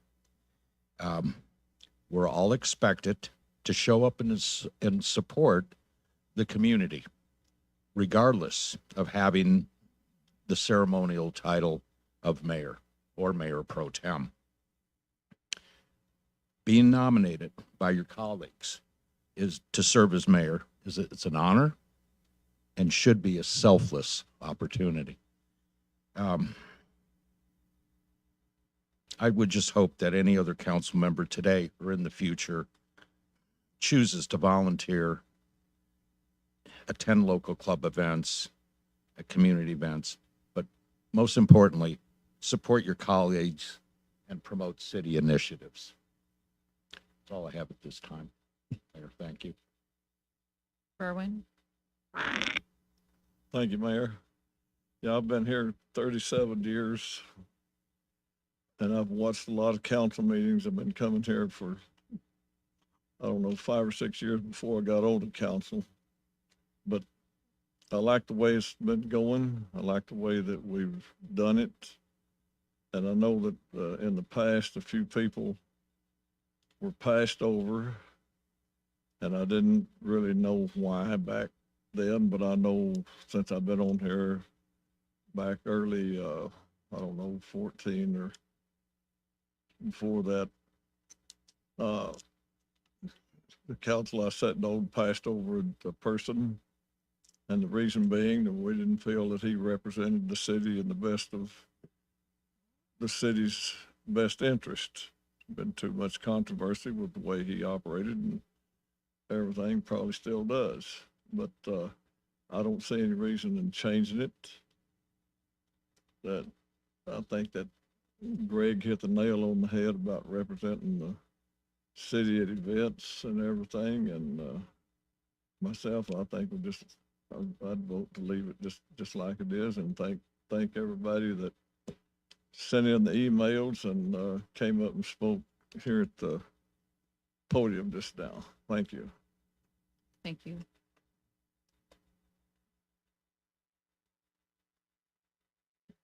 Since I've been on council, I think transparency has been a focus. So that was 2015. There have been a lot of strides made in that particular area, whether it's sharing budgets and information, doing outreach so people know what's going on. You know, you hear a lot, well, I didn't know that was going to happen. We send letters, we send text messages, it's on the website. All of those are new. I think at some point in time, there needs to be some responsibility on the part of our residents to participate and not say after the fact, I didn't know or nobody told me. That it's getting to the point where if you haven't seen something from the city at some touch point, it's kind of on you. When we talk about this particular topic, we're having this discussion again today for the sake of transparency and what the processes have been, what some options are, and how we want to move forward. So having the discussion today for me is kind of a win, just for the singular fact that we're having the discussion. It's going to be out in public and people have had their chance to give their input via email or come up to the podium. And so again, I hope that we understand that there's nothing being hidden by this council or the work that we've done. And I think there's been some accusations, or I feel like there's been accusations that we're not being transparent or we're not being forthcoming with our residents. So I just don't think that's the case. When we talk about what was presented, and I do believe there was some confusion because in the staff report, there's 4 options, and then the alternatives at the bottom are 1, 2, and 3. One alternative to select one of the versions, the second alternative to amend something, or the third alternative to not do anything. And so I think that's where potentially some of the confusion came up with comments that came in. My personal opinion on the position of mayor has always been one of service. And I think when you have different personalities and different leadership styles in this position, how that is carried out is very, very different. And I think city staff could attest to this. If there's something that comes to me, I usually send it back to, what does the team want to do? What do my colleagues on council want to do? And then it comes back. That's just my kind of method of operation, because I'm equal to every single person sitting up here. Now, could I, as the mayor, have said, nope, I'm going to do this, I'm going to do this, I'm going to do this? Yes, that is also in the purview of the person sitting in this chair, and dependent on their leadership styles and how they focus their work and what their priorities are. But that particular aspect of this job is not going to be controlled by whatever option we select here today, because a person's leadership style, their personality, that's going to have a huge impact on how things come from this chair and how it impacts the residents and how it impacts staff and day-to-day operations in City Hall. So I just want to make that kind of clear going forward. That's, I think, more of an impact on what happens up here than picking an option that's available to us. With that being said, at the end of the day, the council's going to do what they want to do. So even if we pick the most restrictive one, we could come back next week and change it again, just for the sake of we have the power to do so. I'm leaning towards option 1, because again, we were all elected to represent the residents and make a decision. It's our decision as a collective group who will serve as mayor and who will serve as mayor pro tem. Our reasons for the way we vote, historically have been by election and vote counts. That's the way it's gone. And like Berwin has said, there have been people skipped over for various reasons. I've been in the audience for those, and those have been interesting meetings for sure. But the council had a reason for what they did. And I go back to, if you don't like what someone is doing up here, you get a chance to change it in 4 years. And so that's just my personal opinion and kind of where I fall on this particular topic. So, I mean, at the end of the day, alternative 3 would be fine with me in the alternatives. Yes, Kevin. So you were talking, had been sitting there thinking, I thought the same way. You have to participate, and it's getting more and more difficult, more and more difficult. People come to 1 meeting, 2 meetings, and they don't realize that, and I think this council in particular and the previous councils, we've had councils that didn't care. It was like they cared, but they were so busy. I don't know what they were doing. I really don't. But the idea is that we're trying to protect the residents. And the idea that we don't want change, all we're facing right now is change. That's all we're facing. Change, it's so rapid, you can't even believe it. And we as council people, every one of us, that's what we are fighting or trying to embrace, because things are moving so fast. One of my biggest problems as a council person is people don't believe me when I tell them what's happening. Some people cannot hear it. The loss of your power at that podium in the last 5 years has been dramatic. And the only thing that I can do is just keep trying to put the word out. But the other thing that we as council people have to do is protect our integrity. If you use buzzwords, backroom deal, things like that, I am going to take exception. And you have to be in the room to know why I would take exception. And so I think for me, option 1 is the way to go. I believe it has worked, even though I will embrace change. But trust me when I tell you, none of this is pleasant. We all joke about, we all know who we're talking about, that when we passed him over. It was a horrible experience. We didn't want to do that. At the heart of it, he's kind of a nice guy, but he was trying to kill a major project in our city. That's what he was doing. So we have this firm rotation and we keep him there and let him kill the project, a project that today generates millions of dollars to the city of Norco.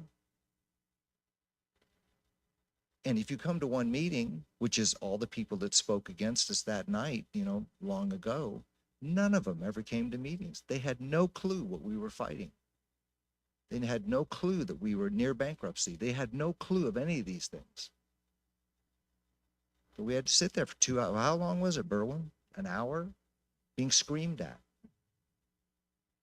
And it was not pleasant in the community because he had a following.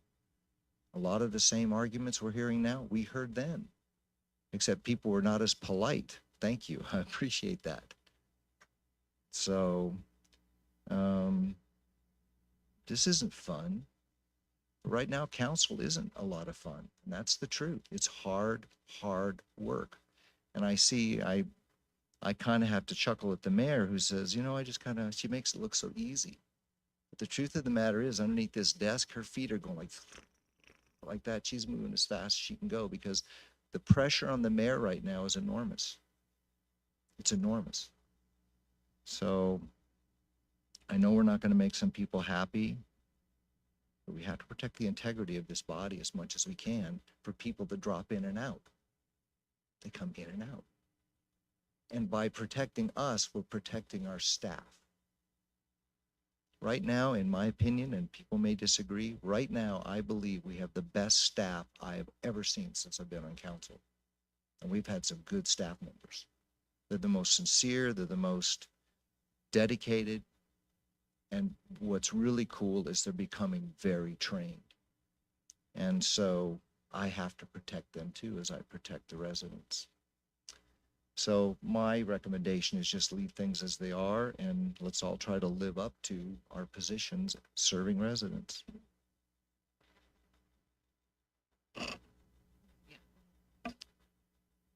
Just want to respond to a couple of comments. So I don't see wanting fairness as being selfish or wanting, you know, policies in which people are treated equally. And if there are other requirements to being on council, then let's lay those out. Because I hear there's a lot of insinuation. And so if you have something to say, then please just say it. My phone number is everywhere. Anyone in this room could pick up the phone, could make an appointment, could call me. And I'd be happy to hear what you have to say and to respond to it, right? You know, when we're up here on council, we also are serving on various commissions and committees. We make policy decisions for the city. We represent the city at events. And so to me, if you're doing all of those things, you know, you're elected, how is it that you can go serve the city and do all of these things, but then you can't serve as the mayor after you've been up here for a while? You know, and I think about the future of the city. You know, really, this is a policy for the future. You know, we don't, even if we adopted a policy tonight, we don't have to put it in practice now. We could say after the next election, we put this in practice. But I think of other people who get elected who could get passed over.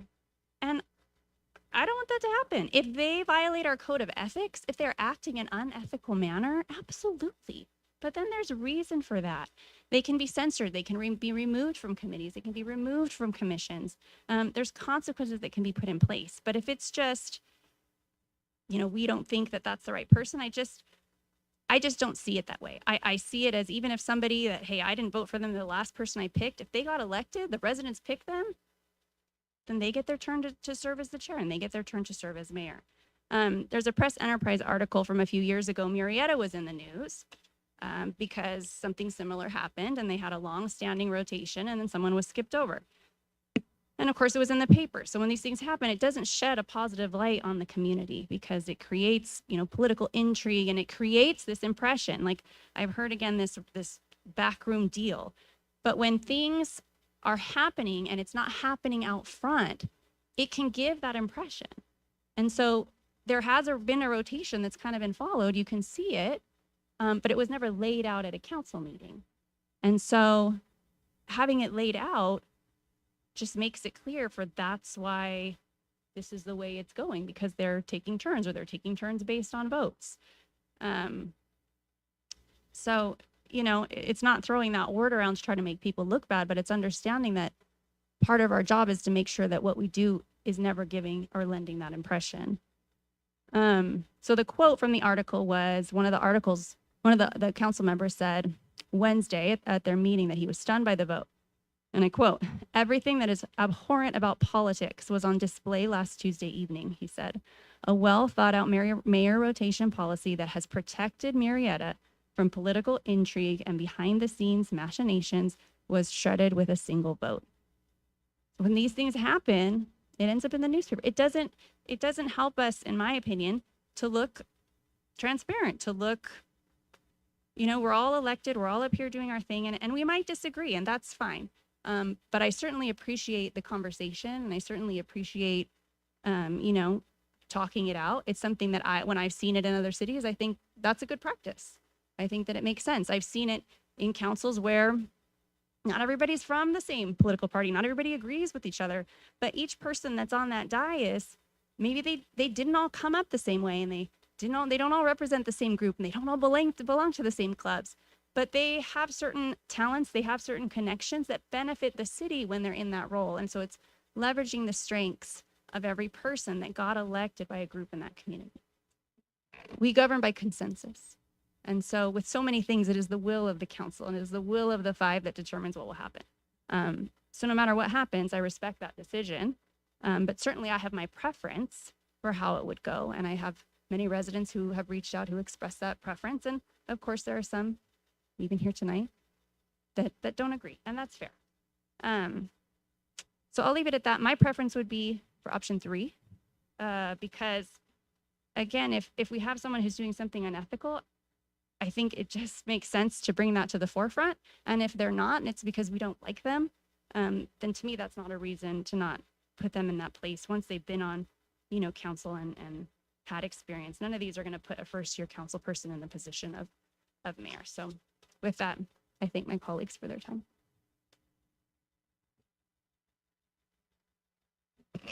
Any other discussion or comments on the item?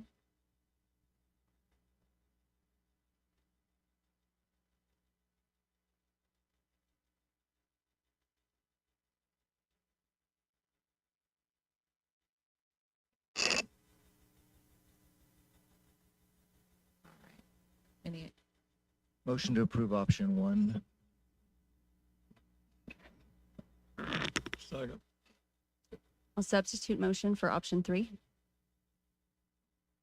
is there a second? Okay, so that one's gonna die.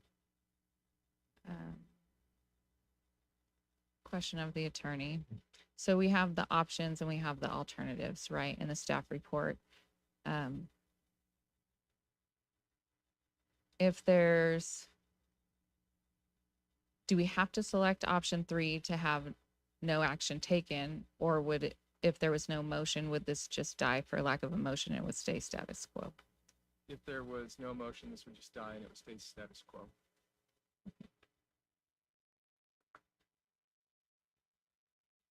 I'm going to rescind my motion. There any other motions?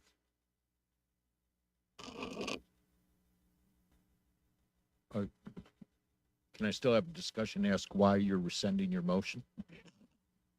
Because what the attorney just said, status quo. Which is alternate number 3?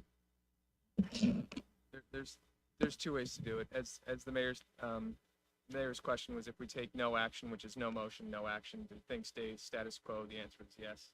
Or there could be a formalized motion to keep things the same. Both get you to the same spot. Well, then I will make a motion to Well, status still, quo. He still has I a have the question, I floor. think. Gotcha.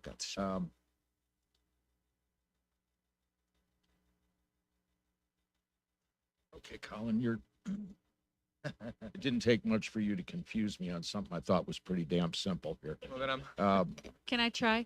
In other words, the council's not obligated to take any action on any given item. So there's always another option, which is the do nothing. No one puts a motion out. So then the mayor just moves on to the next item. That's always something that's an option. So alternate number 3, take no action, things stay status quo. correct. Can I ask a question of the attorney? Oh, well, You're the shoot, I'm mayor. the mayor. I can do what I want. You can do whatever you want. So for clarification then, Colin, the first option would put that language in policy where it doesn't exist currently, correct? Correct. Okay, so that is for clarification, that if option 1 is passed, then that language would be provided so everybody knew that that's how the selection process happened. Correct. Okay. Any other? Go ahead, Berwin. Yeah, so if Kevin rescinded his motion, does that kill my second? Or do I need to rescind it? Correct. There's no motion pending for a vote because there's no second. There's a motion without a second. No, I was the second. I apologize. And yes. So So if there's no first. he killed his, that kills mine. Yes. Okay, I'll save my breath then. So I guess under discussion then, if we want to provide clarification on what has typically taken place, then adopting option 1 would put that in writing in council policy.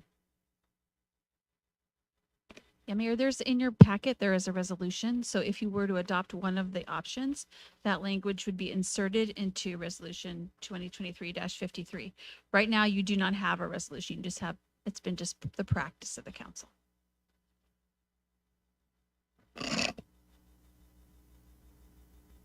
Well, I guess under discussion, I think the way we have done it has been effective. Again, we sort of got thrown off because of the 5th year, but when you start thinking the rotation goes by highest vote getter and on down, pretty much everybody within their term gets the opportunity to serve as mayor. And but I don't really see that option here, so that's why I'm kind of thinking just to let the You can- motion die. Well, or alternative number 2 was to propose something and have the resolution come back. So if you go all the way down on page 14 in the report where it's like putting it in, you could add a clarifier under where it says that letter B rotation. I'm with Greg. I mean, you confuse me. Hair attorney. So the options before council would be select one of the 4 options in the resolution, adjusting the amount of discretion. That would provide a written policy of how the mayor pro tem are selected. The next option would be to create something entirely different. Say, remove all 4 options. We want to do it with highest vote getter. The other option is you can either do a motion to take no action or just take no action by have no motion, no second, and the item dies. Stays the same. Just as before this item even came up for discussion, that's what we'd go back to.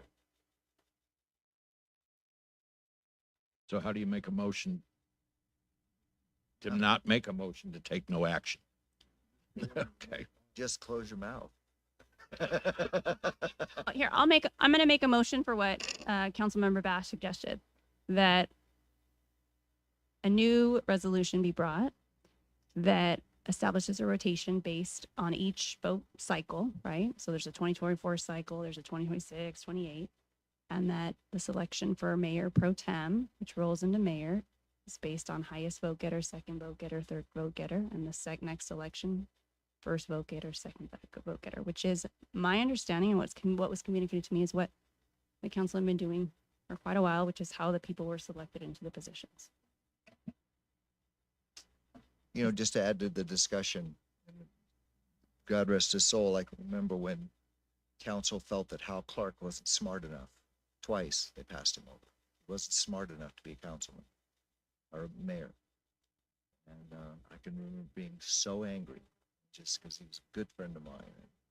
His philosophy, I may not have agreed with it all the time, but he felt you don't need asphalts on the road, keep Norco. But the time he served as mayor, so I've been on both sides of this particular fence. Is there a second for the motion on the floor?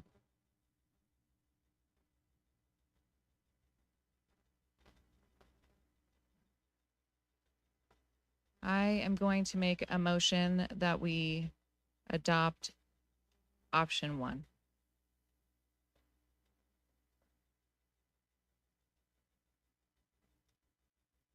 And that one dies too. Well, wait. Yeah, and Kevin, yeah. So basically it's what we're doing now, but it will be in writing in policy. So, but my motion died.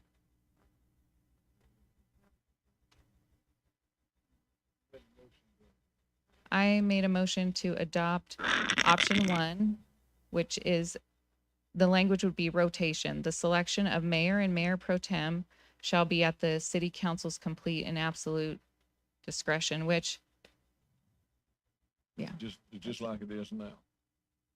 yes. I'll second that motion then. I'm going to, Oh, yes, Who's the- yeah, yes. adopting resolution 2023-53 with option 1. so clarifying, we are adopting option number 1 and the resolution to be amended, and we have second by Councilmember Hannah. Just a second.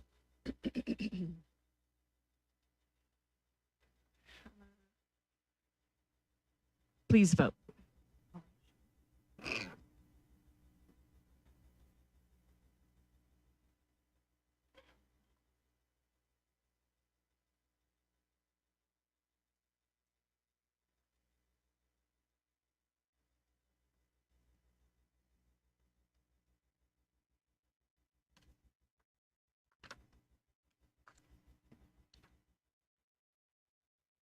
wait for that to pop up.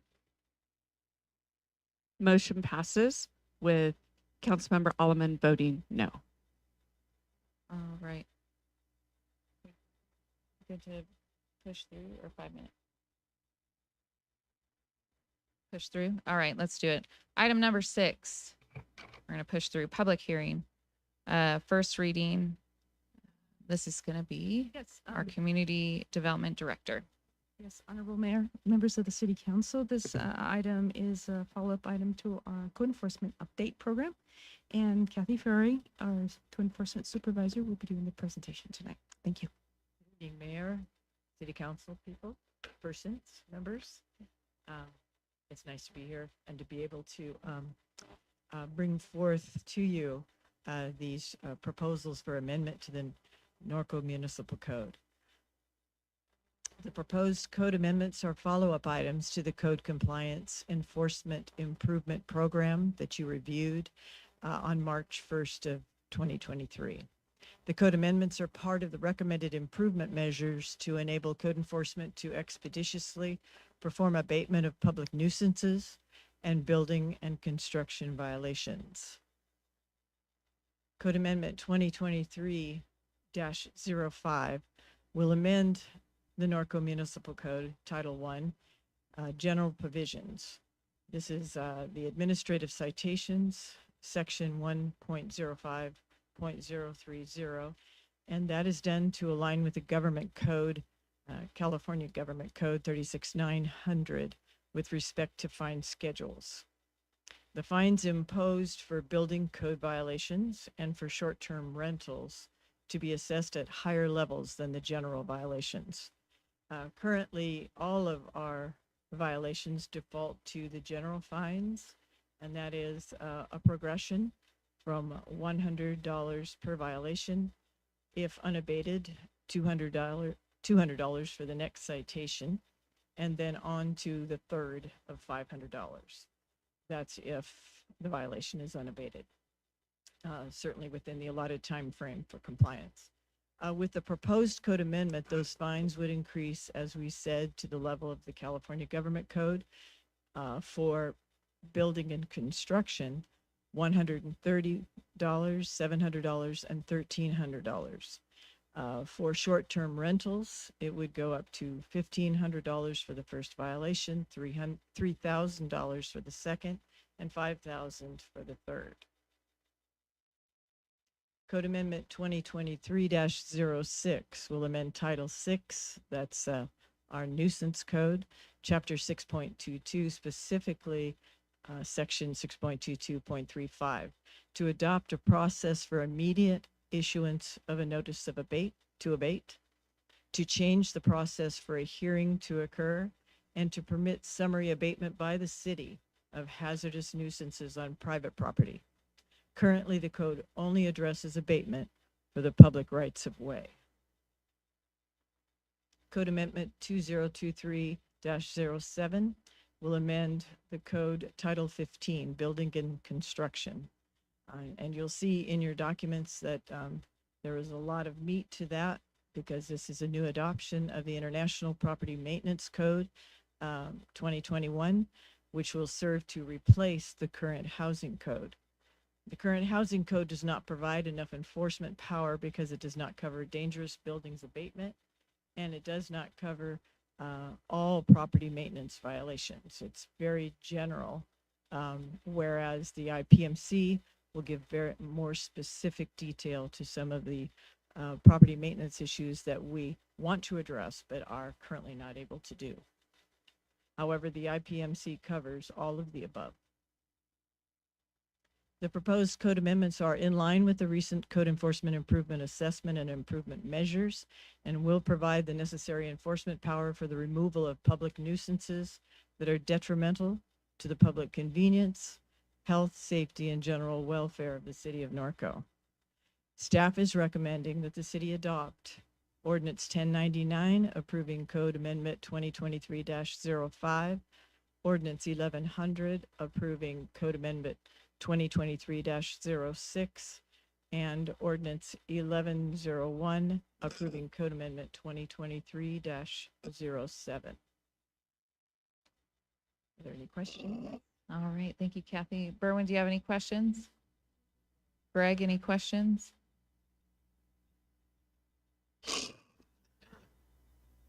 Good report, Kev. Just in the one item that the change goes from $100 to $130. Yes.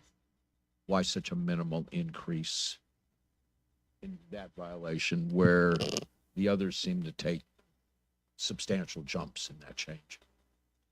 I'll have to say that I didn't actually do any research into why the California Government Code laid it out as such. I was surprised as well because it doesn't seem to travel the way ours has. However, one of the comments made in the California Government Code is that the first step should be one that is more gentle, maybe, so that those who really do not understand municipal code, do not understand even that a violation exists, that we're not, slicing them up, basically. Right out But of we're the gate. giving them an opportunity to come forward and gain compliance. That said, every violation must be prefaced with a courtesy notice. So this is all happening after that courtesy notice has gone out. A certain amount of time has been allotted, a reasonable amount of time by law, excuse me, has been allotted, and yet we're still not able to gain compliance. So then we start in with the violation process. It's still a gentle entry, but then on the second level, they have to know we're serious, especially when it comes to health and safety, and that's where building and construction really plays the biggest role.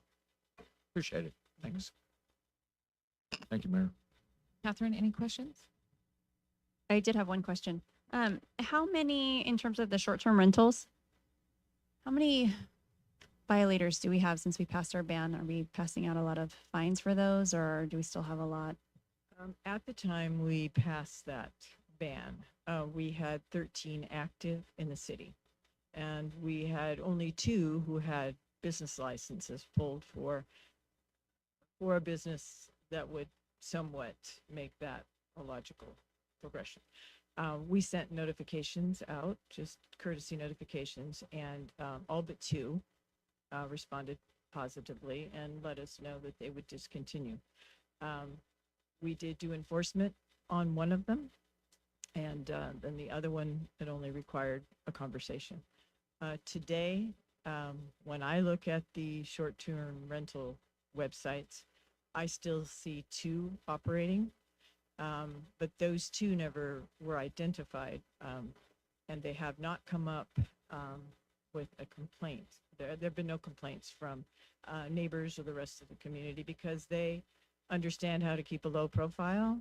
And so unless someone, wants to do a sting and go on and reserve a weekend and then determine what that address is and report it, we don't really know what that address is. But neither one, those are the only 2 that have never come up. Okay, so we haven't had a number of fines going out. We since then. don't have the level of, I'm assuming that California went pretty heavy on this because they do have a lot of cities, especially the oceanfront cities, who have a lot of problems with short-term rentals. So. Okay, thank you.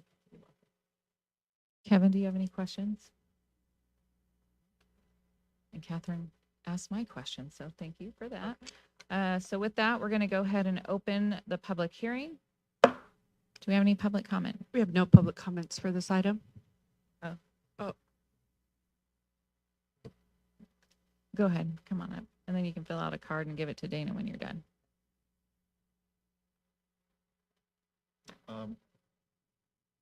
Just kidding. Okay, my name is Jim Pollard, and I want to congratulate Kathy for being able to have this come before you because we do definitely have serious issues where code enforcement and staff can't do their job properly because people are just ignoring issues. I have 2 abandoned houses in my neighborhood that they've been abandoned for years. Vector Control's been involved, Fire Department's been involved, Kathy's been involved, and they're still vacant after all these years. So please take this seriously and help code enforcement out. Thank you. Thank you. I'm going to go ahead and close the public hearing and bring it back to council for discussion and action. Catherine? Motion to approve. Oh, okay. Madam Mayor, I apologize to council. We for got to this do them and the one by audience one. In advance for having to read their title. Oh, that's right. Mayor, Okay, yes, sir. I still had a discussion and Okay, what's your follow-up question, discussion? but I don't want it to get off on a tangent, but, I'll keep you in check then. thank you. Fiscal impact. As it states, while this is not a goal of this ordinance, there may be some increase in revenues from fines for violations of building codes and short-term rentals. Big picture. Where are we with collecting fines? How will we collect these? Okay, and I'm kind of leaning towards the financial aspect of this as far as where are we today with how many unpaid fines, how many unpaid citations are out there? And I know you want to speak to that, but what's our hammer? And I'm kind of leaning towards like property, not liens on property, but property tax liens. We can, so the way to collect the administrative citations is you give a person a hearing, you prevail, the citation stands, appeals are exhausted. They're usually supposed to pay before they appeal. Let's say that they don't, and they get an appeal anyway. At that point, if it remains unpaid, then you can go to small claims court and have it reduced to a judgment. You usually take them as PAC. And then once you get a bunch of judgments, then you can file them as judgment liens on property. The tax lien is when we do summary abatement using our own city forces. There's two different procedures for collecting, and they attach to two different methods of enforcement. For the admin sites, it does need to go to small claims to get a judgment lien, and then you file that on property. So today, Mayor, if I may add also, in response to Councilmember Newton's question, that is correct. And also, on administrative citations, another option we have is to file those for the Intercept program, the Franchise Task Force Intercept program. So we'll try to intercept there. If there's a tax return coming due, we'll intercept that. And I believe we try that for 3 years, Lisette, right? We try for 3 years through the Intercept program too. So we can do small claims filing, lien for that. We can do the tax intercept program, which is usually very effective, or we can also go to collections. So this is something that Lisette and I and the team have been discussing. Prior to, or I guess during COVID, there was a suspension of using collections, which is available to us through our processor data ticket, but we have restarted that. So our goal is to recoup. If we are writing citations, we believe those are righteous, and we're going to recoup our costs on those. So through one of these various ways. so whoever wants to answer it, what's the magnitude of what's the dollar amount and the magnitude of outstanding citations today compared to, ballpark's fine, compared to how much money have we collected with this collection agency?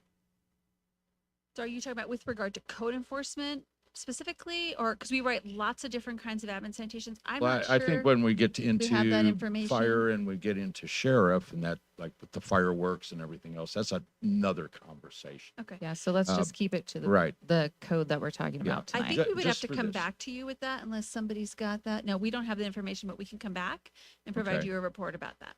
My impression is, frankly, that we have not been as diligent about collections as we should have been, perhaps, or could have been. I won't say should. I'll say could have been. So again, this is a discussion that we've been having internally among ourselves, and that we're going to be revisiting that.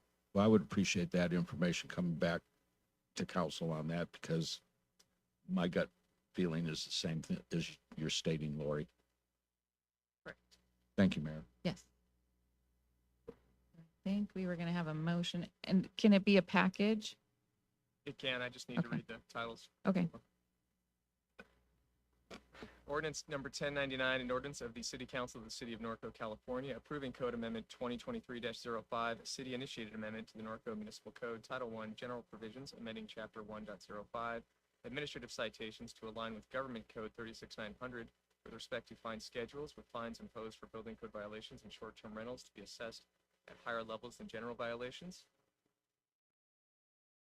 The next is ordinance number 1100, an ordinance of the City Council of the City of Norco, California, approving Code Amendment 2023-06, the city-initiated amendment to the Norco Municipal Code, Title VI, Health and Sanitation, Chapter 622, Public Nuisance Abatement, to adopt a process for immediate issuance of a notice to abate, change the process for hearing to occur, and to permit summary abatement by the city of hazardous nuisances on private property. The final is ordinance 1011, Code Amendment 2023-07, a city-initiated amendment to the Norco Municipal Code, Title 15, Building and Construction, Chapter 15.01, Administrative Provisions for Title 15, and to Chapter 15.06, Housing Code, to replace the Housing Code with the 2021 International Property Maintenance Code, which will now include the Housing Code and Dangerous Buildings Code. Did you need a second?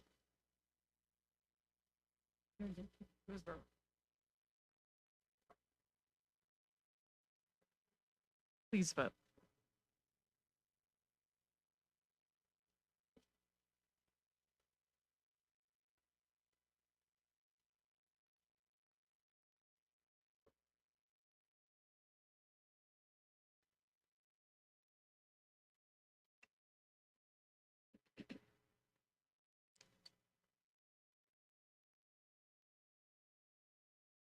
And motion passes unanimous. Thank you. All right, thank you. Moving on to item number 7, city council and staff communications. City staff, anything this side, in the back, anybody?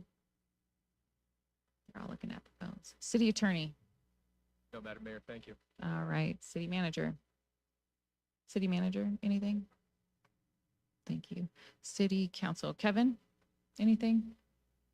Things. First off, do you know we have a case of West Nile in Norco? Heard that? Yeah, we've been communicating, we put out notifications to the community and there's Just been, making sure I hadn't seen Yes. anything yet. And then, There's been no human cases. It's just been some birds and mosquitoes. no, there's a friend of mine, Rick, has it. He's in the hospital now. He's being incubated on Cordon. That's where he lives. It's been reported? It must be public Well, health that's, must be- I'm hoping it's reported. I don't want to say his last name. Yeah, no, it's a definite case. And then, Amanda, I'm giving up on, between California and Bill, I'm giving up between, I go out and I buy caps and I keep putting them in between California and Pedley and I'm not going to say it, but somebody keeps breaking those damn caps over and over, and they're hard to get the old pieces off. And I went by just the other day and I'm out of caps and every one of them is busted. So I think what we need to do is electrify them.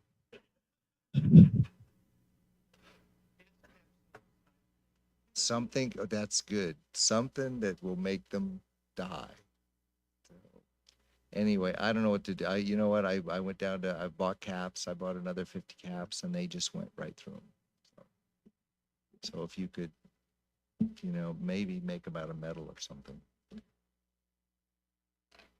Catherine. Yeah, how many?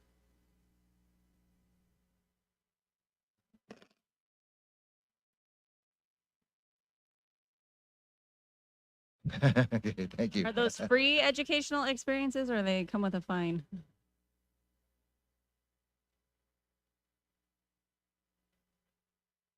All right, thank you. Catherine.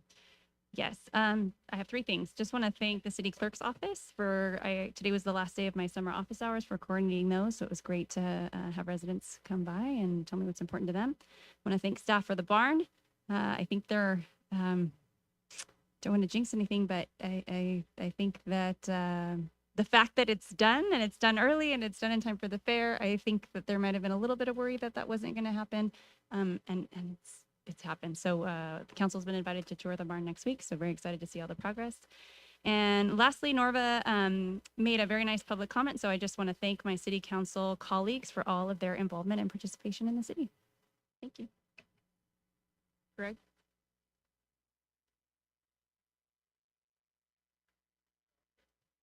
Berwin? Yeah, I want to thank staff, sheriff and fire for all their hard work. I know you're going to be busy the next couple of weeks. And Chad, I want you to know, I worked real hard for 3 days finding me a new route with smooth roads. So send me an email before you change it. Thank you. All right.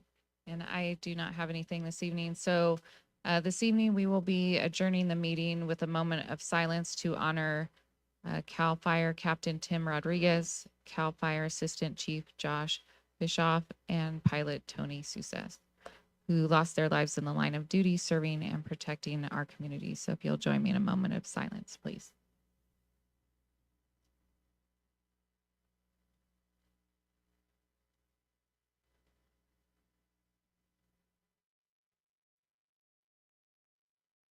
Meeting adjourned, 9:28.